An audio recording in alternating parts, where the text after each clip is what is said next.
Today, you are joined with me, Eugene, and my strength and conditioning coach and jiu-jitsu student, Eli Coffey. Say hi, Eli. Hello. He's very excited to be here today, and we hope that you enjoy your time with us today on the Chewjitsu podcast. I'm having fun with you guys. So we're going to be getting into some ideas on basically, for him, the last time he was here, he hadn't had a shoulder replacements. We're going to talk about Eli's shoulder replacements, his recovery back, some ideas on recovery, some important tips for you in case you're ever coming back from an injury. We'll also talk about some ideas on diet and lifting because that's his wheelhouse and everything in between. We'll also talk about cold crank and amps, which is really important stuff if you guys are really serious about recovery. You'll hear what we're talking about in a minute. Don't take it seriously. So anyway, just please don't take it seriously. I don't need that. If you do, at least tell us about it and how it went. Yeah, take a picture. Not great. Anyway, so if you guys want to check out our sponsors and help make this entertaining podcast come to your ears every single week, you can check out our sponsors, grapplescience.com. Grapple Science is a company that was founded by two jiu-jitsu black belts who are older fellas that are looking to help people get more energy for their training, but not do so with a bunch of stimulants, because obviously crushing energy drinks before training is probably not going to be the best thing for long-term cardiovascular exercise like jiu-jitsu. I've seen lots of people come into the gyms, because they have a long day at work. They crush some energy drink. Back in the day, what was the big one? They used to have like a C4, the energy, the C4. They would take the energy pre-workout supplement. They'd come in and they'd just bottom out. They wouldn't have as much energy. So it's a supplement that's formulated for energy to help give you focus, and it has no stimulants. If you want to check it out, go to grapplescience.com, give it a try. If you buy it, you save 20% off the order with Chewjitsu 20 for checkout.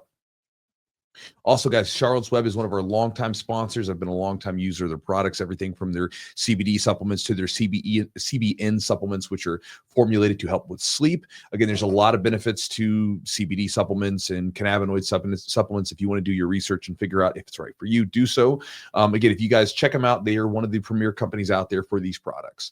They've been around for a long time. They do a good job of ensuring the purity of the products. So even though it's not FDA regulated, they hold their stuff to a higher standard. If you want to check them out, go to their website at charlottesweb.com and then use the promo code Chewjitsu30 for 30% off the order. Also, I'll be coming out with some new rash guards, just letting you guys know, and they will be made by Epic Roll. Epic Roll makes a really good product. They do t-shirts, everything from t-shirts and rash guards to shorts and joggers, fanny packs, anything and everything you think about with jiu-jitsu they make. They make really good quality stuff, great customer service, cool designs. If you guys want to check them out, go to their website at epicrollbjj.com, and the promo code is Chewjitsu20 for 20% off the order. If you guys would like to support the podcast that you're actually listening to right now, you can do so very easily by going to our Patreon at patreon.com/the Jiu-Jitsu podcast. When you become a member after subscribing, you will get a bunch of different perks. You can find out what those perks are on the website. But again, if you're interested in supporting the podcast, it's one of the easiest ways to do so. Go to our Patreon, and for less than the price of what do we say? I mean, definitely less than the price of like a coffee here or there, you can support the podcast. And then also, if you guys want to get my daily email that I send out, you can do so by going to my website at chewjitsu.net/join. I send out everything from different ideas on training and some of the stuff that I picked up with like lifting and diet and things that I think might be useful to the average jiu-jitsu practitioner. Also share a lot of books that I'm reading and different ideas that I come across that could help you with jiu-jitsu or off the mats. If you guys want to get access to it, it's free. chewjitsu.net/join is the website, and I will send you a free ebook that will help you get more focused with your jiu-jitsu. There's 12 different strategies in that ebook, in that video. You can get access to it by going to the website at chewjitsu.net/join and join up. So with that said, let's jump into this podcast with me, Eugene, and Eli.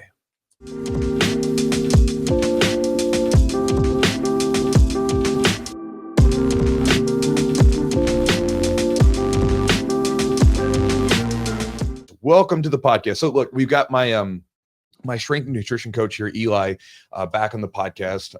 I think the last time that we had him on here, he had not gone through his shoulder replacements. But again, he's been someone that's, helped me out a ton, helped out a ton of my students, helped out a lot of you guys, even some of you guys that are in the chat right now with your lifting and your dieting and everything else. And so we'll get into all that stuff. If you guys have questions, save them. Or if you have to leave or something, drop it in. But we have Eugene, obviously, he's a doctor of physical therapy, black belt. We have Eli, who, diet, strength training, whatever you want to talk to in regards to that. And then, me for, whatever the hell I do. So if you guys want to throw any questions out, you can throw them into the chat and we'll get around to them a little bit later on. But yeah, I think the last time we had you in your, maybe you had, because we had you in your, like, what, in 2023, in March of 2023. Okay, so I had the first one in April of 23. Okay, so April. It was just prior to. Just prior. Okay, God, you had him in 23. Yeah, dude. Oh, so I had both of them within 5 months. So I had the right one done. It was causing me the most pain, and they did it in April. And they did the total shoulder replacement. They did a stemless humeral implant. I was going to say, because it's not like, because you had a shoulder replacement, and I know the replacement, the landscape there's changing a lot. Where back in the day you get a replacement of a joint and you basically you're just doing a lot of nothing. Whereas now even knee replacements and shoulder replacements, there's a lot of stuff. So what kind of shoulder replacement did you have again? Yeah, so and to that point, and Eugene, correct me if I'm wrong, but I think when I went to UK in 2017, they wanted to do like the traditional one. And I want to say they were saying that I would be limited to like 25 pounds or so. I'll be very limited. Yeah. Good luck with that. Yeah, right.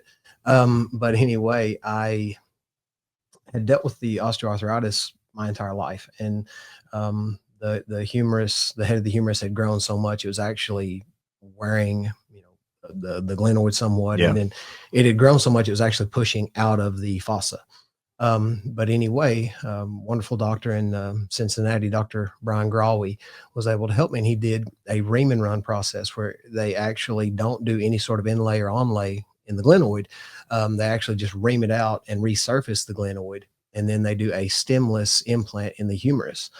Before they would put this big rod in there. And so for someone that's like, half stupid like me about this stuff, what does all that mean? So like with your shoulder, like what's the difference between, say, a traditional shoulder replacement versus this one? Yeah. So the shoulder, a lot of times people will say ball and socket, and it's really not like a ball sitting in a socket. It's very shallow. I mean, all that musculature, if it wasn't there, it would just fall out. It's very shallow. Okay. Think of like a bowling ball sitting in a saucer. Okay. It's like, and again, Eugene is an expert in this field. Just to share something, the shoulder is the most dislocated joint in the body. Yeah, so it tells you it's got a ton of movement. It's Well, I mean, that makes sense, because when you look at a skeleton, right? Like the skeleton, the ball of the shoulder there, it sits there, but it's not like anything. It's not like it's locked into the hip like the pelvis or something. It's just sort of sitting there. Yeah, and then you got so much more mobility that leads less stability. You have to have more control. You have so many different ways to move. So, but the bone in your upper arm is the humerus, and the end of it kind of comes up, and then the end of it's got a ball on it, and that sits in that saucer. That saucer is known as the glenoid fossa, and it has all kinds of movement. All right. Well, the head of the humerus is it's spherical. Okay. Well, mine had grown so it was almost like trying to put a square peg in a round hole, and it wouldn't move. Like I remember I had won Mr. Boston at a WBFF show, and I couldn't even we had to wear suits for the awards, and I couldn't fix my collar. Wow. The expediters had to help because my arms wouldn't go up to actually fix it. That's why I never did classic or anything. Well, I remember that. I remember like when we would, do jiu-jitsu, and at that time it was like everything was, we have to figure out how to make sure that you don't get your shoulder cranked out of socket. And it was this constant adjustment, because it was even getting your gi on. It was like this whole thing, I struggled putting a coat on and off, so the gi was the same. But big thank you to you for, you gave me ways to train that I wouldn't have been able to otherwise. Like, your coaching was very beneficial to me and continues to be.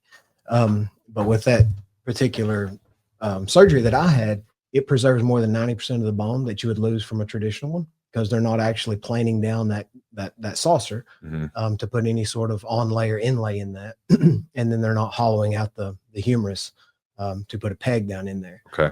So they just resurface the glenoid, and then they put a ball on the end of the humerus, and then now you've got a metal ball sitting in that joint. And I've got a big gnarly scar on each side that's about 6 inches long.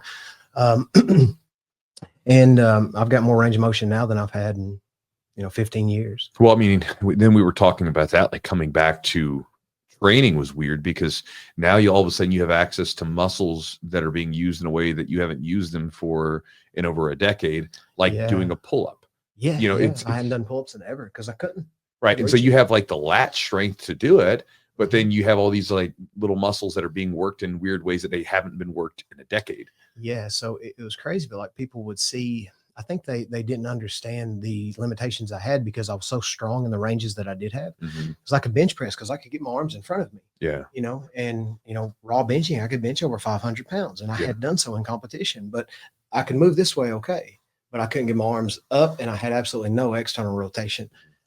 So if someone got mount and they pinned my arm to the floor, like it would just explode. Well, even that right there, like I couldn't do that. You couldn't do that. Not at all. No, you know, you couldn't even lift it back then. I'm getting closer to where like I could never do classic or bodybuilding because of that, because I couldn't do the front and back double biceps. I'm getting very close to being able to do so. Do you think you would do one of those?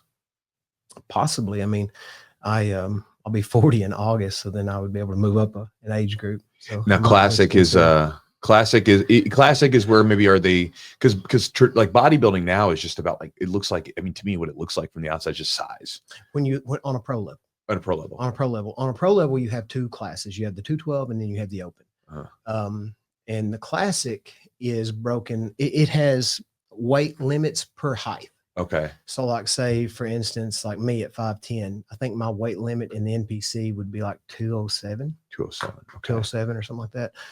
So it's what it is just so you don't have like like say in the open a few years ago, you had a guy named Rolly Winkler, and Rolly was like 5'5", 5'6", and like 280. Wow. You know, huge. and that's far outside from that classic. Yeah, because you don't have like the taper and Correct. everything else. Because you look at those like the classic bodybuilders, they had a certain look to them, and it was very aesthetically pleasing. You know, like, and a lot of it was, you know, before you start getting into like the GH bellies and stuff like that, where I guess it's GH belly, right? There's a few different schools of thought on that. Okay, but yeah, the intestines have more growth hormone receptors than any other organ. Okay, so they get swollen essentially. Is that what happens, or bloating? Well, and like I said, there's a few schools of thought on. Okay, because I didn't know like because I'd seen it called GH belly. Yeah, a lot of people call it Palumboism.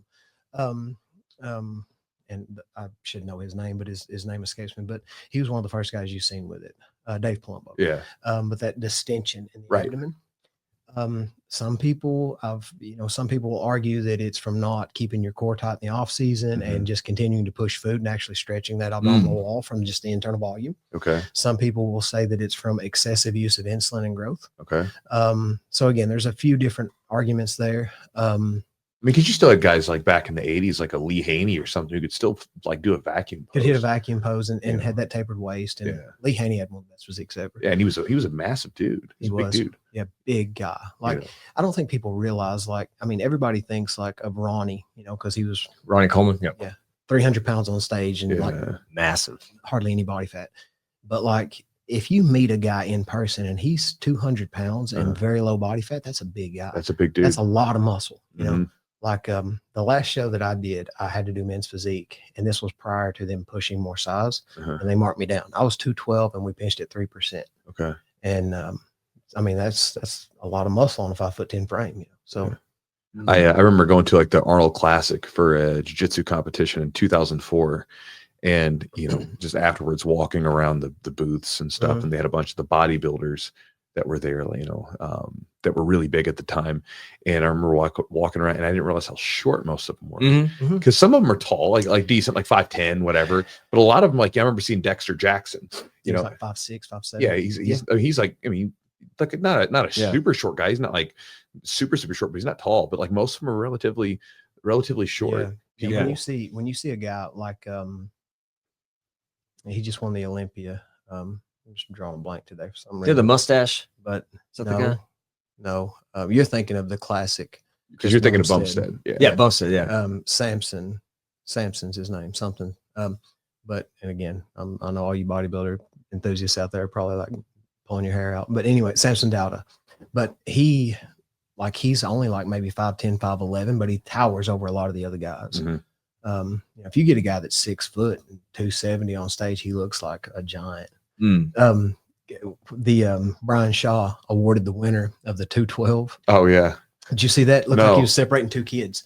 Like he's like 6'8", and he holds them up by the hands. It looks like he separated 2 kids from fighting. He's like, and he's holding their hands like this, and they're like at full extension, and he's a giant. Now, how did you come back? So how do you come back from shoulder replacements? Because you know, injuries are tough. You know, I think one of the biggest problems for most people is when they come back from injuries, they botch the recovery, which leads to a lot of issues, you know, later on, because they try to go too hard, too fast. Yeah.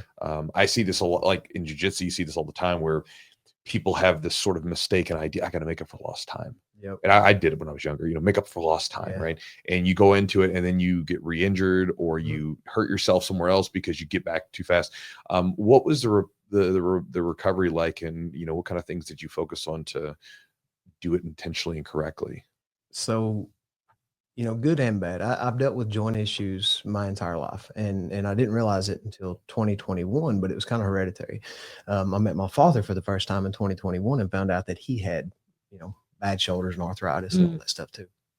So anything that I'd done in the past was with that in the background. Like whether, you know, any grappling, powerlifting, bodybuilding, anything there was joint issues. Yeah. You know, and always had to deal with that. So it was always something. So you begin to understand that. And it's like I talk about having aggressive patience. Like, what I mean by that is, like, when I'm talking to my guys, my clients and stuff, like being aggressively patient. It's like doing everything you can, but knowing it's like, okay, this is going to take time. Nobody gets hurt when they feel bad. It's when you start to feel good that you want to push and push and push, and having the maturity, both as a human being, but also as an athlete, to know that, you know, I can't rush this. And I think bodybuilding has given me a lot more patience, because you do things today that you're not going to see for months. Sure. You know, it takes a long time to build tissue. Yeah. And even, you know, and you can compare that to jiu-jitsu. Like, progress is incremental at best. It's like trying to build a mountain one layer of paint at a time, you know? But I think like, you know, jiu-jitsu, the benefit of jiu-jitsu is that it's literally a game that we get to play. So Sure. even if you know that you're drilling or you're doing something for it, and maybe you don't get the direct, ooh, it worked, you still had like this clear attempt of trying to make this movement work, like, or a technique or whatever it might be. Yeah. But lifting, I think it's one of the more important lessons that I think lifting kind of gives you, is that you have to sort of sometimes change. Like, we had Pete Roberts, the guy that, you know, founded Origin, and he kind of said this, and I just like the term, but change where you get your dopamine from.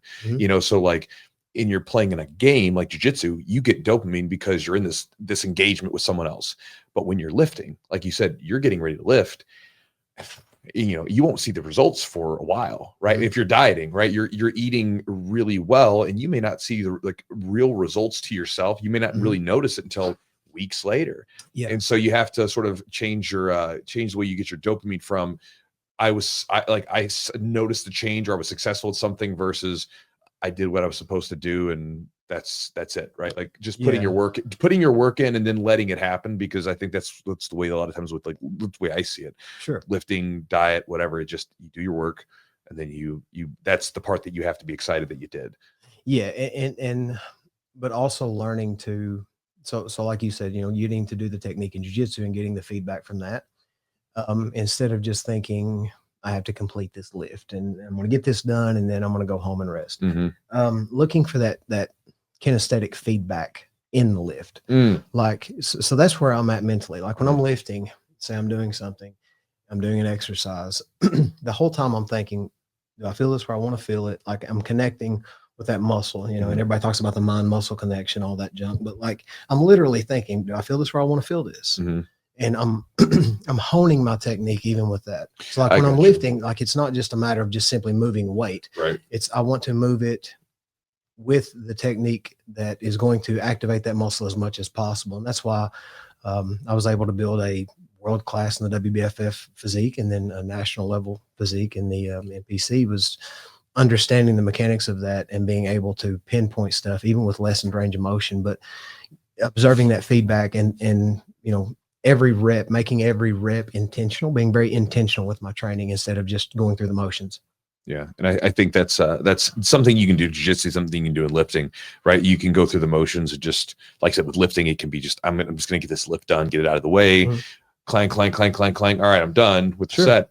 or you can, like you said, focus on it. Same thing in jiu-jitsu. You know, I've seen people where, you know, you'll see them do a drilling session, and you can see people slop through stuff. I was thinking about shrimping, just watching people shrimp. It's like, you know, I mean, in shrimping, it's like, it's, you know, shrimping in the beginning, it sometimes it'll look ugly, but, you know, especially for me, like when you start to see some of the guys that become a little bit more advanced, like, let's say if you're doing a particular session where you're like, all right, we're going to like do some takedowns. We're going to be in, basically, you know, you're giving each other a look, and you're going through, you'll see people that are just kind of going through the motions, and they're just trying to get this over with because we're going to get ready to roll in a little bit, versus the people that are trying to feel the things out and really tune into the sensation of getting this movement, everything else. And you tend to find the people that really focus on what they're doing 100% tend to have better results later on. And that's what I tell a lot of my guys is like, be intentional. Everything you do, be intentional. You know, and that carries over to anything that you're passionate about or anything that you want to improve on, you know. But just with training, with lifting, be intentional. Nothing is just simply there to be there. Like, it's all there for a reason. So be very intentional. Yeah, that's you know, when I went down to your gym, and we were just going through a lift, we're working the back, and like there was some, I don't know if I was doing like some type of row, and like we switched it up, and it just felt totally different after a certain cueing, and just like really being almost like trying to visualize the muscle working. It was weird. And I've done that before for a lot of different things, but I'm trying to, if I'm rehabbing somebody, I'm trying to get them to like focus on a certain muscle group or a certain area working, but like it definitely feels different. And it's almost like you get a better contraction, I think, in some way. Well, yeah, absolutely. Like, you know, like, for instance, like with the back training is very difficult for a lot of people, because everybody likes to train mirror muscles because you can see them, and it's easy to kind of get your mind in them because you can see them working. I can see my biceps when I'm curling. I can see my chest when I'm doing flies. I can't really see my back unless I have a series of mirrors set up for that. So learning how to connect there and really focus on that and find that, you know, that kinesthetic awareness kind of, you know, for lack of a better term.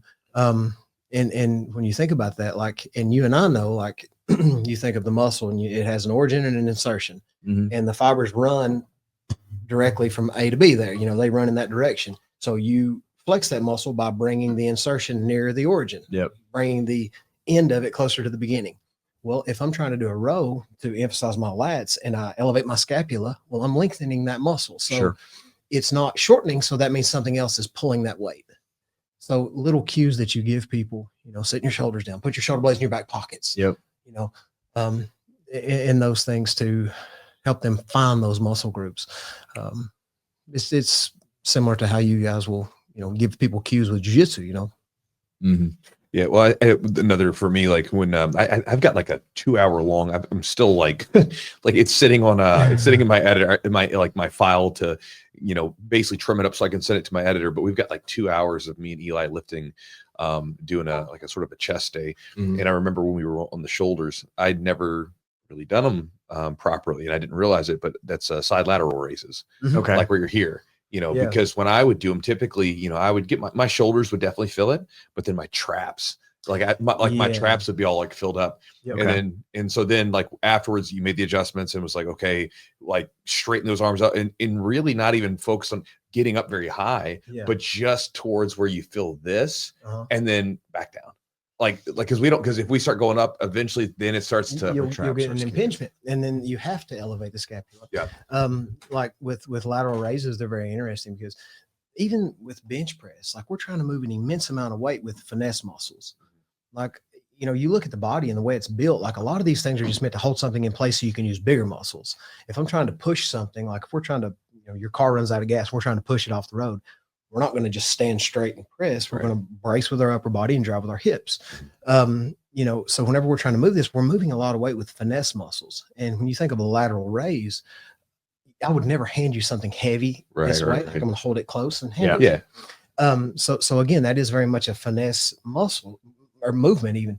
So when I'm doing that, it's really easy for other muscles to want to help. A lot of people, one of the easiest things there is people just go too heavy. So then their traps come up to initiate the movement. So then they're doing almost like an upright row or even a shrug. So a cue there is like just long arms, punch the floor, long neck, and then try to drag your fingers up the walls and get that reach with that. And then having at least a neutral shoulder position, or even slightly an internal rotation to keep focus on that lateral delt. But yeah, little things like that, just because otherwise especially when we're looking at targeting muscle groups, that means turning the other ones off. And especially if someone's imbalanced, it's like, especially if you're used to being in this posture anyway, from boxing. Your body wants to do that. You're used to being in this position from grappling and boxing and everything else. It's like you already want to elevate your traps or elevate your scapula to flex your traps. So trying to take those out and allow you to work those other muscle groups, you have to be conscious of that. Is there, I'm just curious, is there like a lift or a exercise that you see people do incorrectly the most often? That's one of them. The lateral raises? Yeah, that's one of them, because again, everybody wants to go really heavy. A lot of times, I mean, you can look and see, you walk in any gym, you're going to see things if you understand it, be like you guys watching novices roll and stuff. You could pick apart a million things, but like, that, or even like, I don't think people understand the concept of joint stacking. Like, so I had no external rotation in my shoulders. Now I was actually stuck in kind of somewhat internal rotation. I couldn't get to neutral. But I never really had any elbow issues. The reason being is I understood the concept of joint stacking. So when we're doing curls or we're doing, triceps or skull crushers or something, you'll see guys, they'll go really, really heavy and they'll throw their elbows out and curl. Well, when I throw that elbow out, free weights, the line of resistance is always vertical. I mean, gravity pulls things straight down. So when I throw that elbow out, now there's force running laterally through my elbow.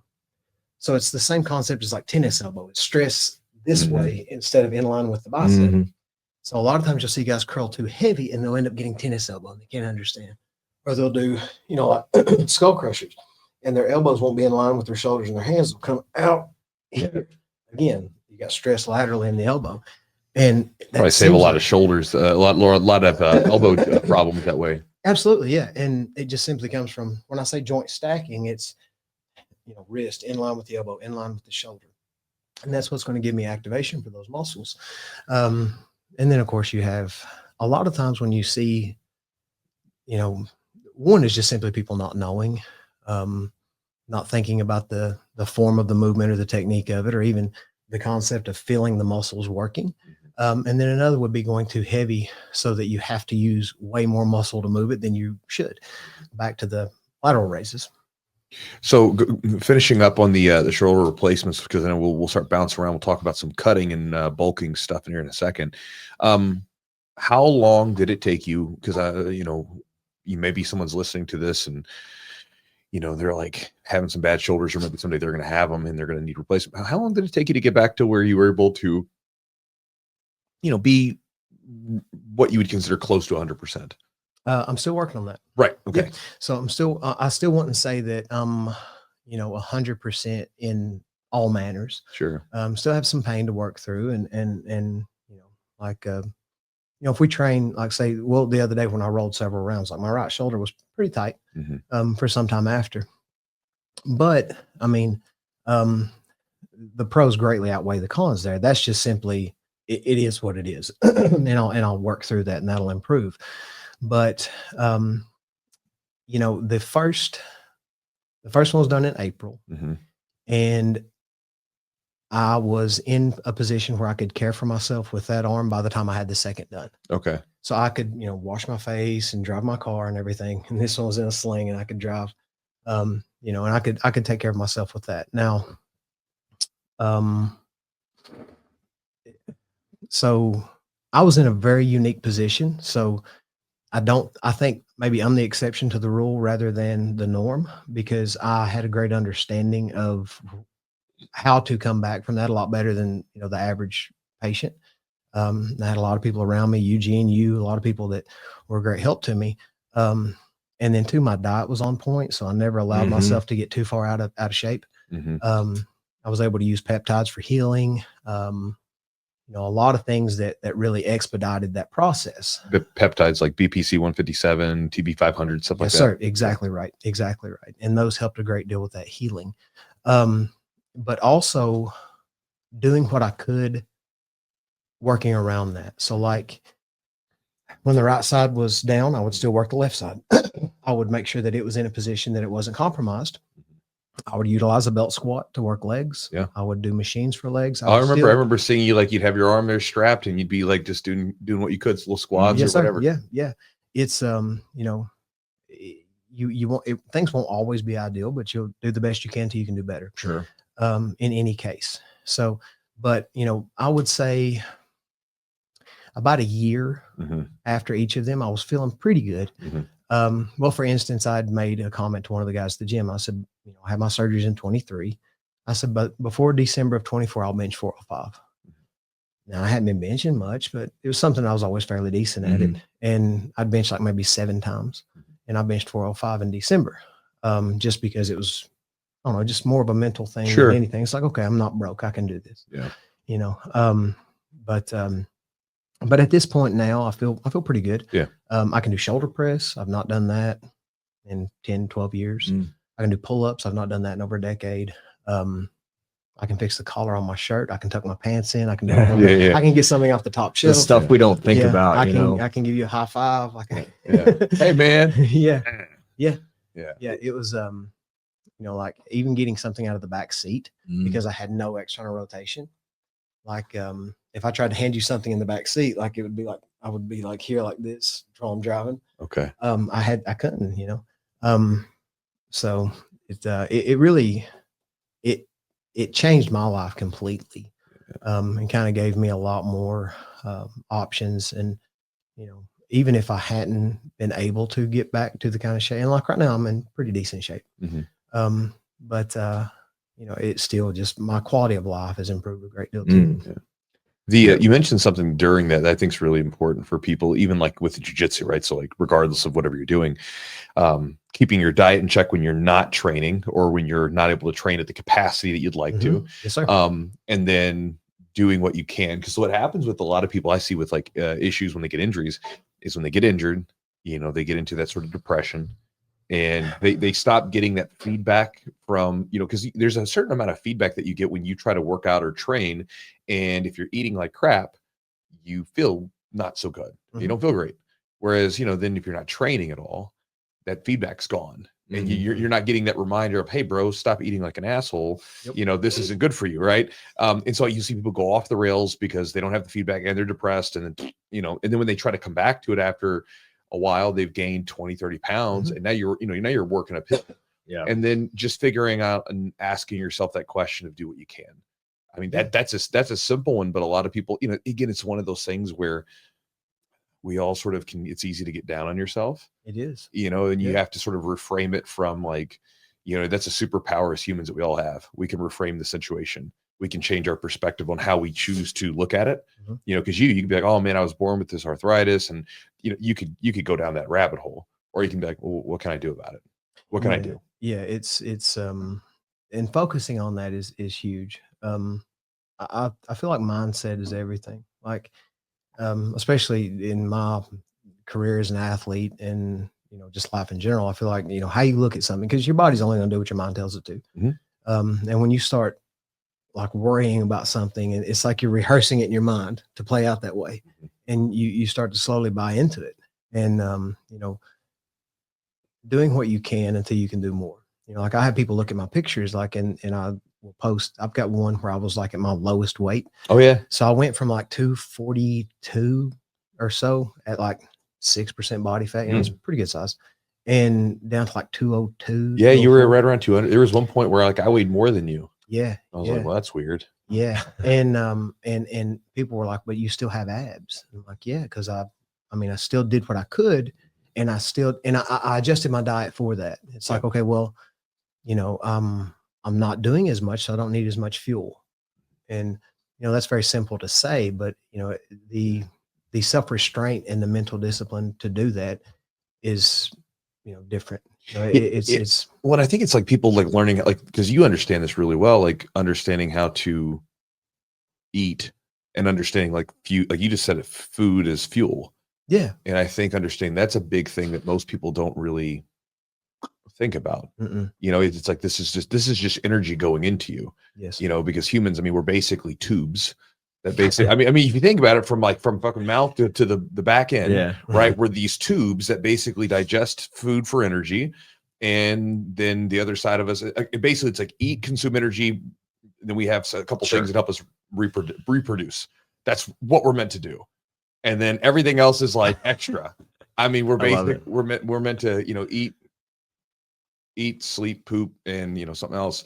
And then and everything else is just extra, Yeah. but I think that's an important distinction. Yeah. And that kind of segues into the bulking and cutting side of it.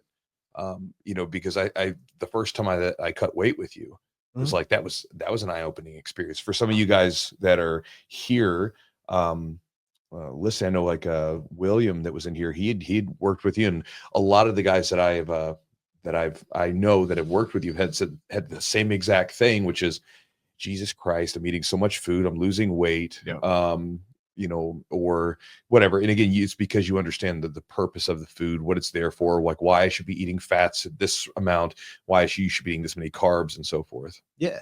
And to touch further on what you said earlier, like beginning to see food as fuel, especially in the culture that we've all grown up in.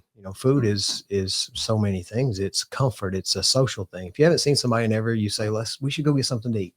Or you have a bad day, mom makes you your favorite meal, or you do good at the game, so dad takes you out for pizza. And it's seen as a reward and so on. And then you get almost numb to that, to where you're eating that all the time. And there's no longer that, you just get used to eating these things. And I've seen people even say, like, when are you going to eat normal? To someone, it's like, well, what's your normal? Right. Is it fast food? Is it, because to me, these one ingredient foods are pretty normal. Like if I took you out for a steak and potato at a dinner, that would be a nice dinner. Well, this was how humans ate for thousands and thousands of years, right? They ate, fruits, vegetables, meats, things like that. Yeah. These things that came in a box for you. That's a relatively new experience. Sure. Yep. And that's what, and that's a good point too, is I tell people, if you don't follow any sort of plan, if you don't follow, anything laid out by a coach, simply do the bulk of your shopping around the perimeter of the grocery store, because that's where the food is. Everything down the aisles, if you pick up a box and there's 20 things in it and you can only pronounce like one of them, then that's not real food, and one of the things that helped me get a good grasp on that was early on was learning how to combat inflammation. And I realized at a point, it's like, man, like if I eat this, I don't feel as good. If I eat this, it really exaggerates my arthritic issues. Yeah. And taking an anti-inflammatory approach to diet has really been a game changer for me early on. And then getting that understanding and then becoming educated in that field, taking that same approach, especially, when you're dealing with athletes, we want to keep inflammation at bay.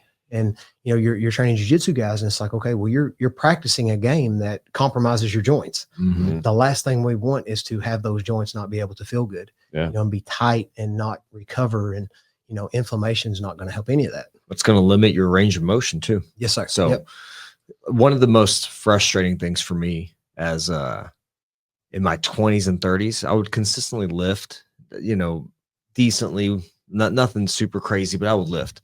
I never ever put any stock, anything into my diet. Like my diet was just like whatever the hell I wanted to eat.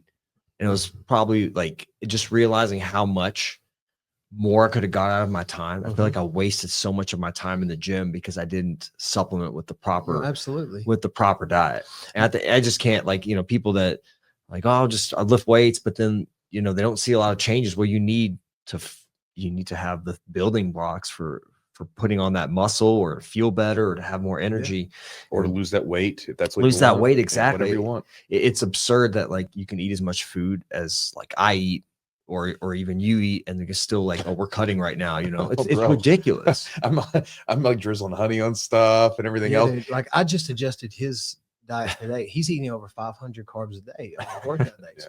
And you're weighing right now 170s? I'm like 174. Damn. Yeah, dude. It's a lot. 9%. And solid. Yeah. Solid. 9%. Yeah. And that's the thing too, is like a lot of times people would be like, they wouldn't understand. It's like, you're not able to lift the same way, but you still got abs. How's that? It's like, well, your nutrition and your diet is going to have a way bigger effect on your aesthetics than your lifting is. That's right. Like how many people can you, you just walk into a gym, close your eyes and point, and there's somebody working their ass off and it's still, soft. They don't have any definition. Right. It's because, you can't outwork a bad diet. You just simply can't. Well, and that's like even like my wife, when she worked with you, she lifted a little bit, but she wasn't super consistent with her workouts and whatever else.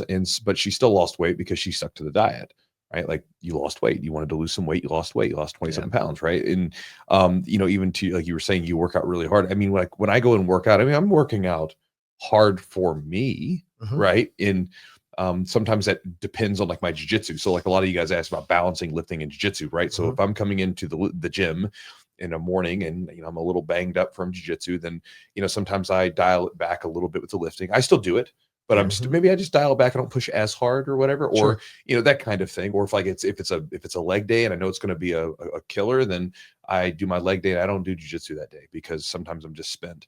But for me, like go in and do it. And then I remember being really surprised about the fact that I could consume more calories in a lifting day than I could a jiu-jitsu day. So I could go in and lift weights at a moderate clip, do what I was supposed to do, and then I would eat like my workout day food, which is more carbs. And then I'd go in and I'd have a killer jiu-jitsu session, right? But I remember like thinking like, man, I think I'm doing jiu-jitsu today. I can bump my carbs up, for today, because like I did it, and I was like, oh, it's like I started seeing the weight gain. I was like, oh, I got to go back. It's like I don't burn as many calories. So I thought that was super interesting. And then you look into it where you're burning calories for like a longer period of time from the yes, you are, from the lifting, because your body has to repair. Yeah, that's like and I've said this time and time again, but the basis for fat loss. Now I'll say fat loss as opposed to weight loss, but the basis for fat loss is strength training, because we have to stimulate the muscle to maintain that muscle. The body, it needs that stimulus. It's like you're telling your body, listen, we have to keep this muscle. So even as we lean down, we need this muscle because I'm using it. So you have to, keep that strength training intact and keep the intensity in that strength training intact. Sometimes people think, well, I'll reduce weight and increase reps to cut. And that's no, the same stress that builds muscle maintains muscle.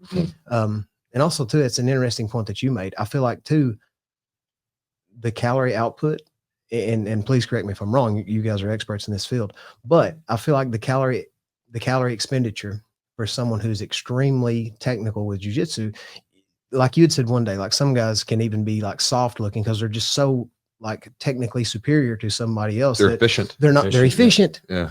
And so I feel like sometimes like, you rolling with me, you would burn a lot less calories than if you're rolling with someone on your level, because you're able to be way more efficient than I would be. Oh, sure. Right. I can roll with like most people, and, I can wear a heart rate monitor, and I can tell you by looking at it afterwards, like what belt level I was wrong with. Sure. Like, yeah. White belt, I'm down in like, I'm at like 100, 110. Oh, blue belt, we're at the 120s, maybe like just getting into 130.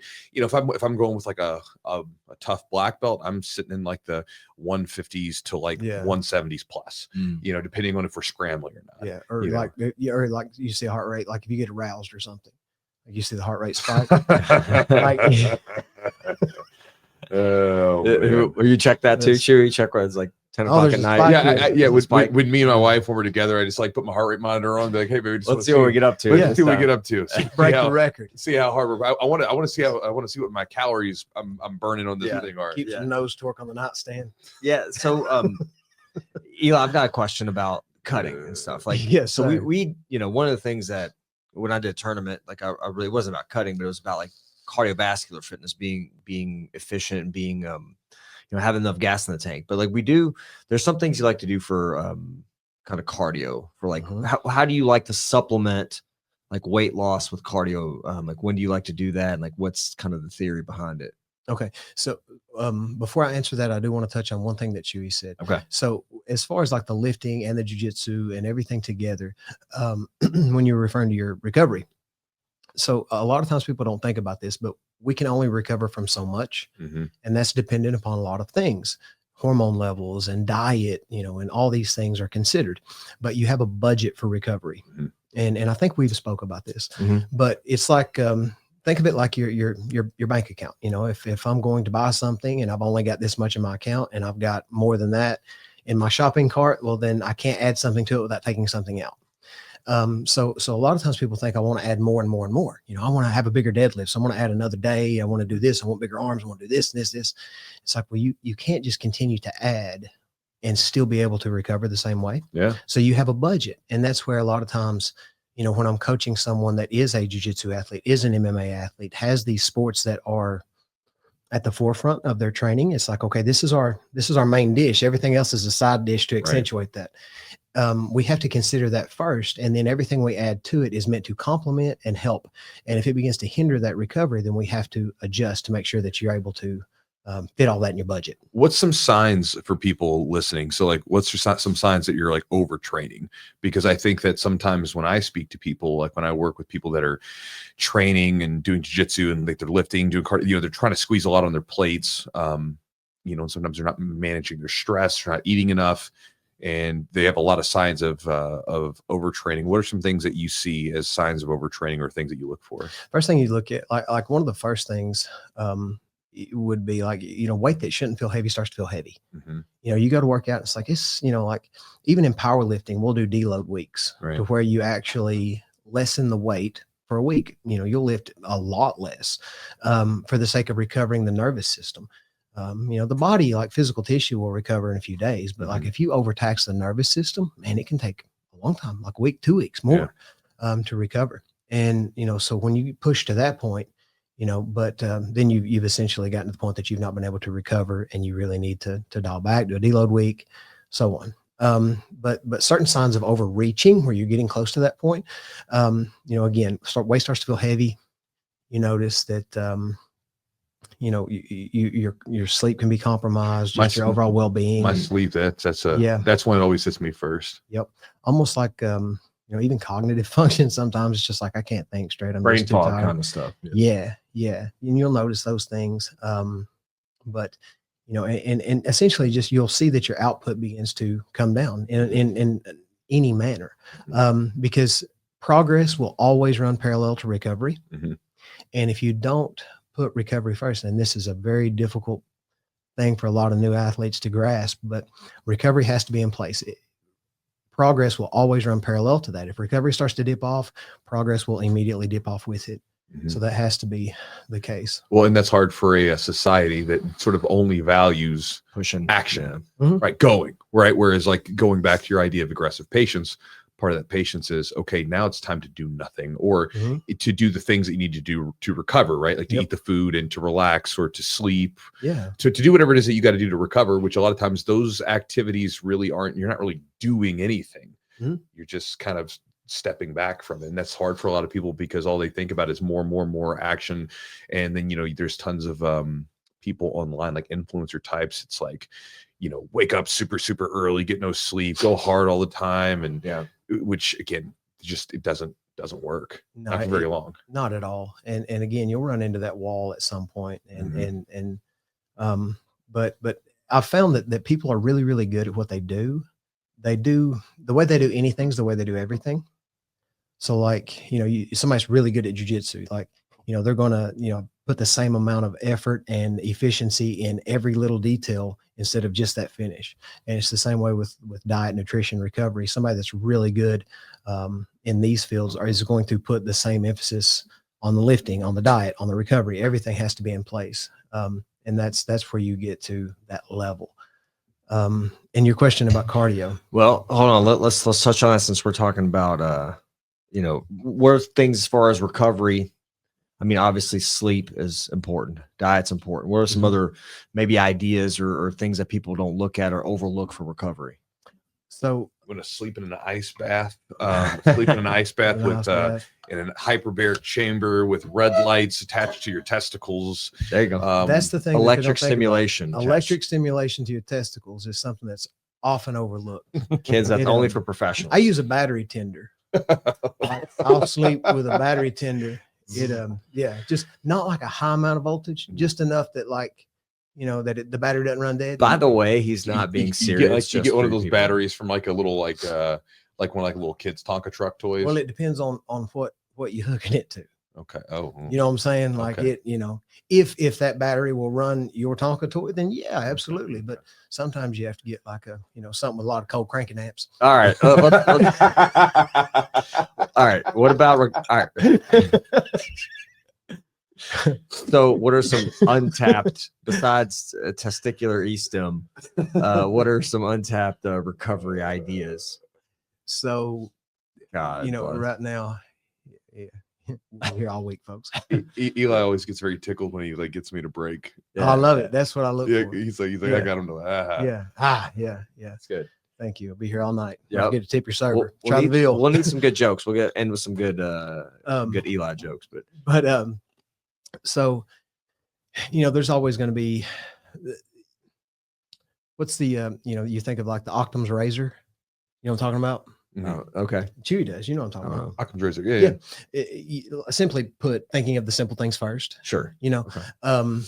you know, if I use Occam's razor, somebody's not recovering. Well, first thing I'm gonna do is cut away the unnecessary junk and look and say, okay, well, is your diet okay? Yep. Are you eating enough to actually recover? How's your sleep? Are you sleeping good? Okay. And if I'm checking off all these simple boxes, then I'll begin to look at more complex things. You know, okay, maybe at a point we look at your blood work. Okay, are your hormones okay? Your thyroid function, these things are, you know, how's all that? You know, are you consuming a ton of caffeine and your endocrine system is just, you know, your adrenal system rather is compromised. You know, there's certain things to look at. And your question was what to look at or how to. I mean, if there's anything that's kind of untapped or people overlook. I mean, I think a lot of times. Well, here's one, right? Like what are some common things that people just overlook for recovery? You know, that like when you're working with clients, right? Like what are some common things that people just overlook when it comes to recovery? Gotcha. Yeah. I was still thinking the e-stim. But need them cold cranking amps. Cold cranking amps, man. Yeah. That's country boy for you right there. When it's got a lot of compression, it takes something to turn that motor over. I thought about doing that like with like Luca whenever he gets of age and we get him one of those little trucks that he can drive, like hooking up like a bigger battery to it. Cause you can do that. You can get like a bigger battery for him. Come on. Yeah, I'll take part. So he go faster. Yeah. He's got to have that one uncle that helps him do crazy stuff. I'm happy to be that. Okay. Like but hey, call him the Funkle. That's Fun right. Uncle. Come Funkle. on. Yeah. All right. Anyway, Funkles. So common recovery tips that people overlook. So we've been on this for about 20 minutes. I don't know if we're ever getting through it. But e-stim, I think we just stick with e-stim and move on. Yeah, just stick with that. Yeah, no, all right. But no, again, first and foremost, look at the simple things. You know, look at the diet, look at the you know, your sleep patterns. Look, I mean, honestly, are you consuming enough water? You know, little things like that people tend to overlook because it's the simple things. They think it has to be something complex, and 9 times out of 10, it is not. Yeah. You know, across the board in that matter. But no, I'm just. You said it doesn't have to be complicated, and I'm just. You know, it's like I see so much like stuff like over the years where like, you know, like I've met people who have worked with you. Who are like, I've got so much energy now because they eat right. When as before they were like, man, I just, you know, I need to get my, I might have a adrenal fatigue or something, you know, like all, you know, all this stuff where it's like, you know, basically if you know that, like, say, for instance, the population of the United States, as an example, collectively mostly eats like shit. Sure. I mean, you know what I mean? So like, of course, everyone feels terrible. You're eating terrible. Like you're throwing cruddy fuel down the trap, down your gullet, and you think that somehow your body's supposed to just run well. And so, you know, everybody's tired and fatigued. They don't know why. They're crushing caffeine. They're not sleeping, and they eat terribly. They don't exercise. And then so everybody's selling them this like magical thing. Oh no, it's parasites. Yep. You've got parasites. That's what it is. It's like, and everybody's searching for that one simple answer, opposed to like, hey bro, you got to stop eating like an asshole. You need to go out and exercise. You need to go for a walk, get some morning sun, like really simple stuff. Drink more water. But the problem is go to sleep. Stop scrolling at night and go to sleep. And that's not a sexy answer. It's not. And that's the thing is like the truth behind this, like the bodybuilding and all these things.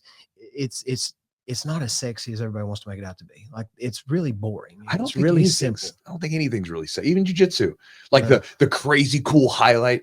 You know, because like with bodybuilding, you'll get that, like you'll get the highlight video where, you know, they show them at the middle of the they're like, "Rrr," like, Right. you know, grunting and stuff. They've got the motivational music, but then they leave out like as soon as that workout's done, he goes and eats a shake and he takes a nap or something, right? Sure. Or the you know, in jiu-jitsu, you know, they get the guys when they're having the scraps, Mhm. where they're having the hard rolls, they're going full speed, Mhm. but then they don't show all the like really like boring situational work or Mhm. Yeah. you know that kind of stuff. You know, Exactly. it's like it's like most of the stuff that really that really moves the needle is not very exciting. It's very boring. Yeah, and all those moments are there because of all that work done far away from the spotlight That's right. that you've done. That's just Mhm. boring and routine, and you do it day in and day out, and it, you know, and that's where people break too, is they don't get that. You know, they go into all this stuff thinking it's going to be some, you know, this amazing experience. It's going to be so fun and so cool, and everybody's going to think I'm awesome. It's like, no, you're going to do the same thing every single day, eat the same way every single day. You're going to live like a dog. You're going to be structured, and people break. But as far as the recovery, you know, again, check the simple things first. Outside of that, there are some things that you can do. You know, if you notice that, you know, your blood panels come back and something is off, there's certain supplementations that you can use. You can see, you know, clinics to help with all that. There's things that you can. So the word supplement doesn't mean to replace. Like, we're not just simply taking Mhm. supplements blindly because this guy told me to, or that's what this guy takes. We're taking supplements to supplement our diet. If you're spending more money on supplements than you are on nutrition, then you've lost already. Mm-hmm. It's like, you know, get everything you can from your nutrition, and any holes in there, we will add with supplementation. Looks like someone wrote NAD and glutathione and so on. Sure. Yeah. Glutathione is great. It helps with, you know, liver enzymes and so on, and you know, organ tissue healing and so on. And in certain situations, that's a great addition. NAC is a great addition with that glutathione also. But you know, there's things to look at, and that's going to be in a case to case basis. But from simply 99% of people, man, it's going to be the simple stuff. Yeah. You know.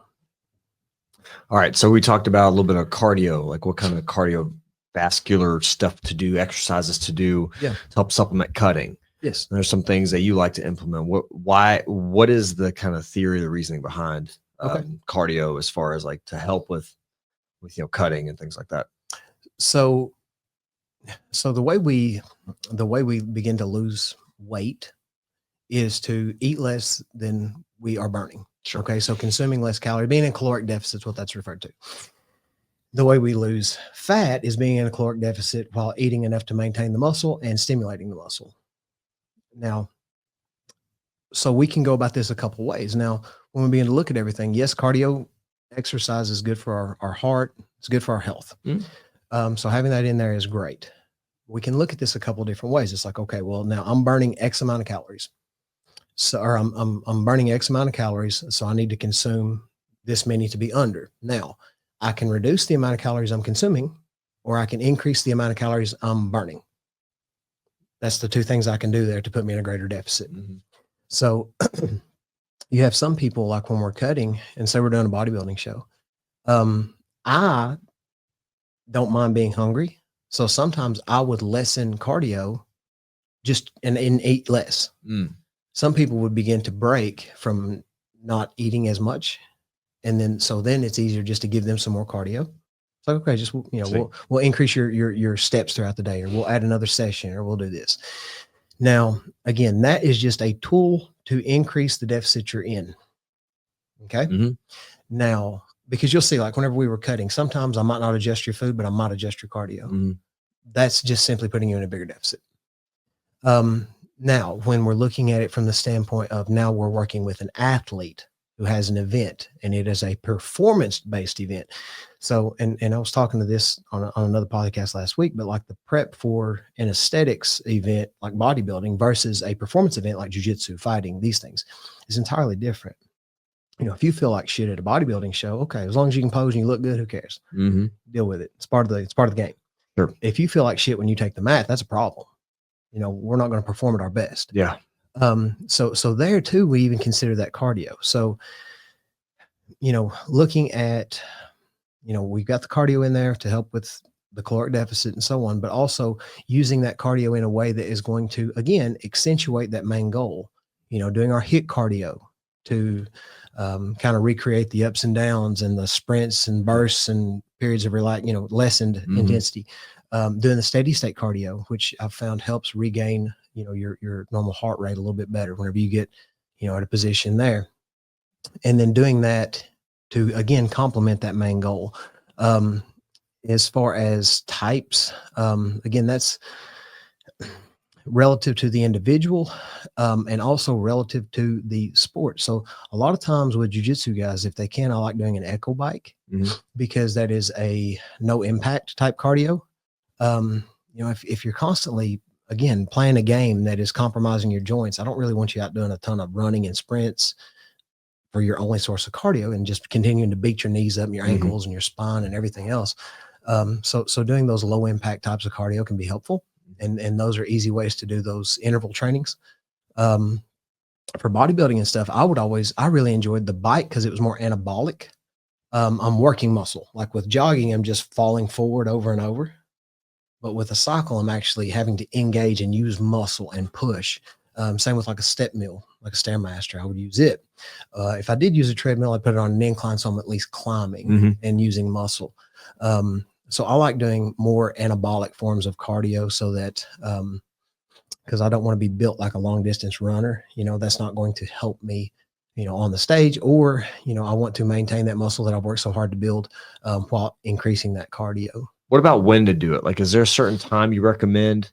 I guess it depends on what your needs are, what you're training for, but like, first thing in the morning versus before a meal, after a meal, like, what kind of impact does that play? So the one time that I do suggest my clients don't do cardio is before their strength training. Because I want you to, again, like we have to maintain muscle, we have to have enough intensity in that workout to do so. We have to have enough intensity in that workout to cause the sort of stress that is going to maintain that muscle and give our body signals to keep it. Yep. So I don't like doing cardio beforehand. If you want to walk a little bit to warm up your joints, whatever the case is, okay, great. But don't do a big hard cardio session before you lift. I want you feeling good for your lifting session. Because you're going to be able to do cardio even if you're tired after, so I like doing it either post-workout. Fasted cardio feels real good, as far as I feel it's very effective. But for most people with, their schedule, a lot of time, everybody's busy. So what I tell people is like, if you can do it fasted, great. If you can do it post-workout, great. The next best option is any time of day that you can get it in. Because again, if you say in this cardio session, you're burning 200 calories, that's going to be burning 200 calories if you're doing it the way I want you to at any point in the day. A lot of times we, get fixated on, this perfect timing and perfect this. If you're getting all the work done, if you're doing the little things, the big things will take care of themselves. So again, yeah, if you can get it fasted, awesome. If you can do it post-workout, great. If you can't, get it done at some point in the day just to get that work done. And that's going to be beneficial. Well, having that flexibility, I was talking to someone about this back in December. Like when we think of discipline, and I think we probably talked about this idea before. To me, discipline, is flexible, right? Because it's you can go into the day, and people have done this where they have this very rigid plan. I'm going to do this at this time, this time, this time, right? And then if something, because it always happens, stuff just happens. Yes. All of a sudden, your schedule gets thrown off. And you'll see a lot of people who just sort of throw their hands up in the air. Oh, I couldn't do it. I'll do it tomorrow. Yeah. Or you can figure out another time to do it today, because the disciplined approach is to like get it done no matter what. Not to like say, oh, my perfect plan didn't work. Like, no. Like, be flexible. Like, figure out when else could you do this. And I think that sometimes, especially for a lot of us, because we're all busy, we all got stuff going on. Absolutely. You really, like, especially with like lifting, training, and all that stuff. It's sometimes you just have to literally you got to look at, I've got 30 minutes right now, let me squeeze it in. Whatever you can do, and that's just how it has to happen. I mean, that's how it is for me sometimes. It's like sometimes I'm just busy and I'm like, oh, I got to get it in right now because this is the only time of my day I can get it in. When you get it in, it's better than it's not. So I think for a lot of people, when we think of discipline, one of the words that should also come with that is not just this sort of hard, rigid, I always wake up at this time, I always do this thing at this time. Like, be flexible, because you're going to have to be, because life's too uncertain. Yeah. And that's the thing is if I'm disciplined, then, I don't have to be motivated. I don't have to constantly, have this source of motivation. A lot of times I'll do things and man, it's the last thing I want to do. But I've said that I would, and that's part of what's going to get me to that ultimate goal. That's, trading that instant gratification for the long-term goal. And that really comes back to a lot of self-restraint, which is a big part of discipline. Not just doing what you're supposed to, but also not doing what you shouldn't. Sure. And it all goes together. But a lot of times you see it's a lot of times the guys, harping on ego are the guys that have ego. Oh, sure. And a lot of times you see a lot of the guys that are harping on discipline. A lot of times it's like, dude, if you had it, I'd see it. Yeah. You don't have to talk about it. You don't have to. It's like, you don't have to tell me you're in really good shape. I can look and see it. Yeah. Yeah. It's, sure. People a lot of times they project to sort of show off to compensate. Right. Yeah. So a lot of times you'll see the most like unconfident guy in the room try to put on this air of confidence or, bark super loudly because deep down you're very insecure. Yeah. Yeah. Here's a question for you. So this is something I thought about with me as the years have gone by. I sort of find ways that I get really I get motivated by sort of the after effect. So for instance, as an example, like when I get up in the morning, sometimes to lift, it's early and I freaking hate lifting early. I don't like it. But it's like sometimes it's like I either lift early or I don't lift. So we're just lifting early, right? So, but one of the things is that like I like the way that I feel after I'm done. Yes, because after I'm done lifting, I feel good. Like my body's awake. My endorphins I feel great. Yeah. So a lot of times, like when I'm going in there, like when I'm going into the gym, I'm not really focused on I feel like crap now. I'm thinking, man, in a little bit, I'm gonna feel pretty good.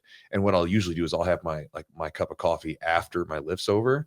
So then it's like. It's my reward afterwards. Like, hey, after you get done, you get some caffeine in you, buddy. And same thing with jiu-jitsu, right? Like sometimes I'll go into the gym and I don't feel great. I'm busy. I've like had a long day and my brain's fried, but I'm like, let's get to the warm up. And as soon as we get this done, you're going to feel good. Even same thing with dieting. Like sometimes like, when you're like, it hasn't been a while because I haven't had a hard cut, but I remember like when I was cutting weight for that first time. And we got down to like 196 at one point, and I was cutting weight. There was a couple times where I was like, man, I just want to eat like something, whatever. But I'm like, I'm gonna eat this, and when I'm done eating the meal, I'm full, like or satiated, and I feel better because I know it's like leading. So, do you have anything like that where, like because again, a lot of times we think of like discipline and doing stuff, even if you don't want to do it, whatever. But for me, like a lot of the stuff that I do, I don't have to force myself to do it because I sort of get attached to what's going to happen afterwards. Yes. I don't know if you do that, but that's something that I do. Yeah, absolutely. It, and I've found, people that excel in their fields, like, yourself and Eugene, like the things that, you're going to need, you do them. It's like, you don't have to want to do them. You don't have to be motivated to do them. Motivation's an emotion. Like you can put on the right song and motivate somebody. But, discipline is doing something you said you was going to do long after that feeling you had when you said it's gone. And for me, a lot of times for me, honestly, my driving factor are the people that I work with, because, I believe in leading from the front, and I feel like I can't tell you to, fix an issue that you have or to really pull it together if I'm not doing the same. Yeah. And I refuse to ask you to do something that I won't. And so a lot of times I know, even coaching myself with nutrition and lifting, I know that my clients see me and they are watching me for that. So that's a big source of, it is a big source of motivation. It's probably the biggest source of motivation for me, but also it keeps me in check because I know they're looking to me like at my gym, like I feel like the keystone. And what I mean by that is like, I feel like if I fall out of place, everything falls with me. Of course. And, so it's like, I can't necessarily lead you and tell you what you need to be doing if I refuse to do it myself. So that's a big source of motivation for me, but also I know what it feels like to not, be in that position, of not being able to train, not being able to do the things that I really enjoy doing, and anything that's going to take me farther from that, whether it be like veering off course with my diet or veering off course with my cardio or my lifting or anything, is going to get me farther from where I want to be and I need to be and people expect me to be. So it's like, it just simply, I don't give myself that option in my mind. There is a bit of that, right? If you're in a leadership position, right, where you put yourself to a higher standard, and it's not to say that you're perfect. I was talking to my wife about this before, like there's certain things that I've talked to her before. I'm like, I don't get to partake in these certain activities because I can't, because if I was to do that, like you said, then like the people that I'm, trying to help, the people in the gym that I'm leading, like it's not going to go well, and that's going to knock me out of whack. And if you're in a leadership position and you're supposed to be the sort of the centering energy of the whole damn thing, right? Well, then that's going to throw the whole sort of, kingdom into disarray. Because everybody's like looking at the leader going, oh, he's screwed up and all this. And we're all screwed up to some degree, of course. But I'm saying, like, there's certain behaviors that if you're a leader, you don't get to partake in if you're trying to lead people and trying to help make them better and that sort of thing. Because once they lose that confidence in you, or once you go a certain direction, they're not going to follow. Right. And that takes away your ability to help people out. Yeah, absolutely. And too, like, and again, like, like you said, they're leading by example. And then also, like, what you, inside of the gym and stuff, not only that, but like setting a tone for things, like I had a guy and he was dealing with an injury, and, he was saying, well, man, I won't be able to do this, or I won't do it. I was like, dude, you just shut up, stop. Like, don't even say that. Like, why say it?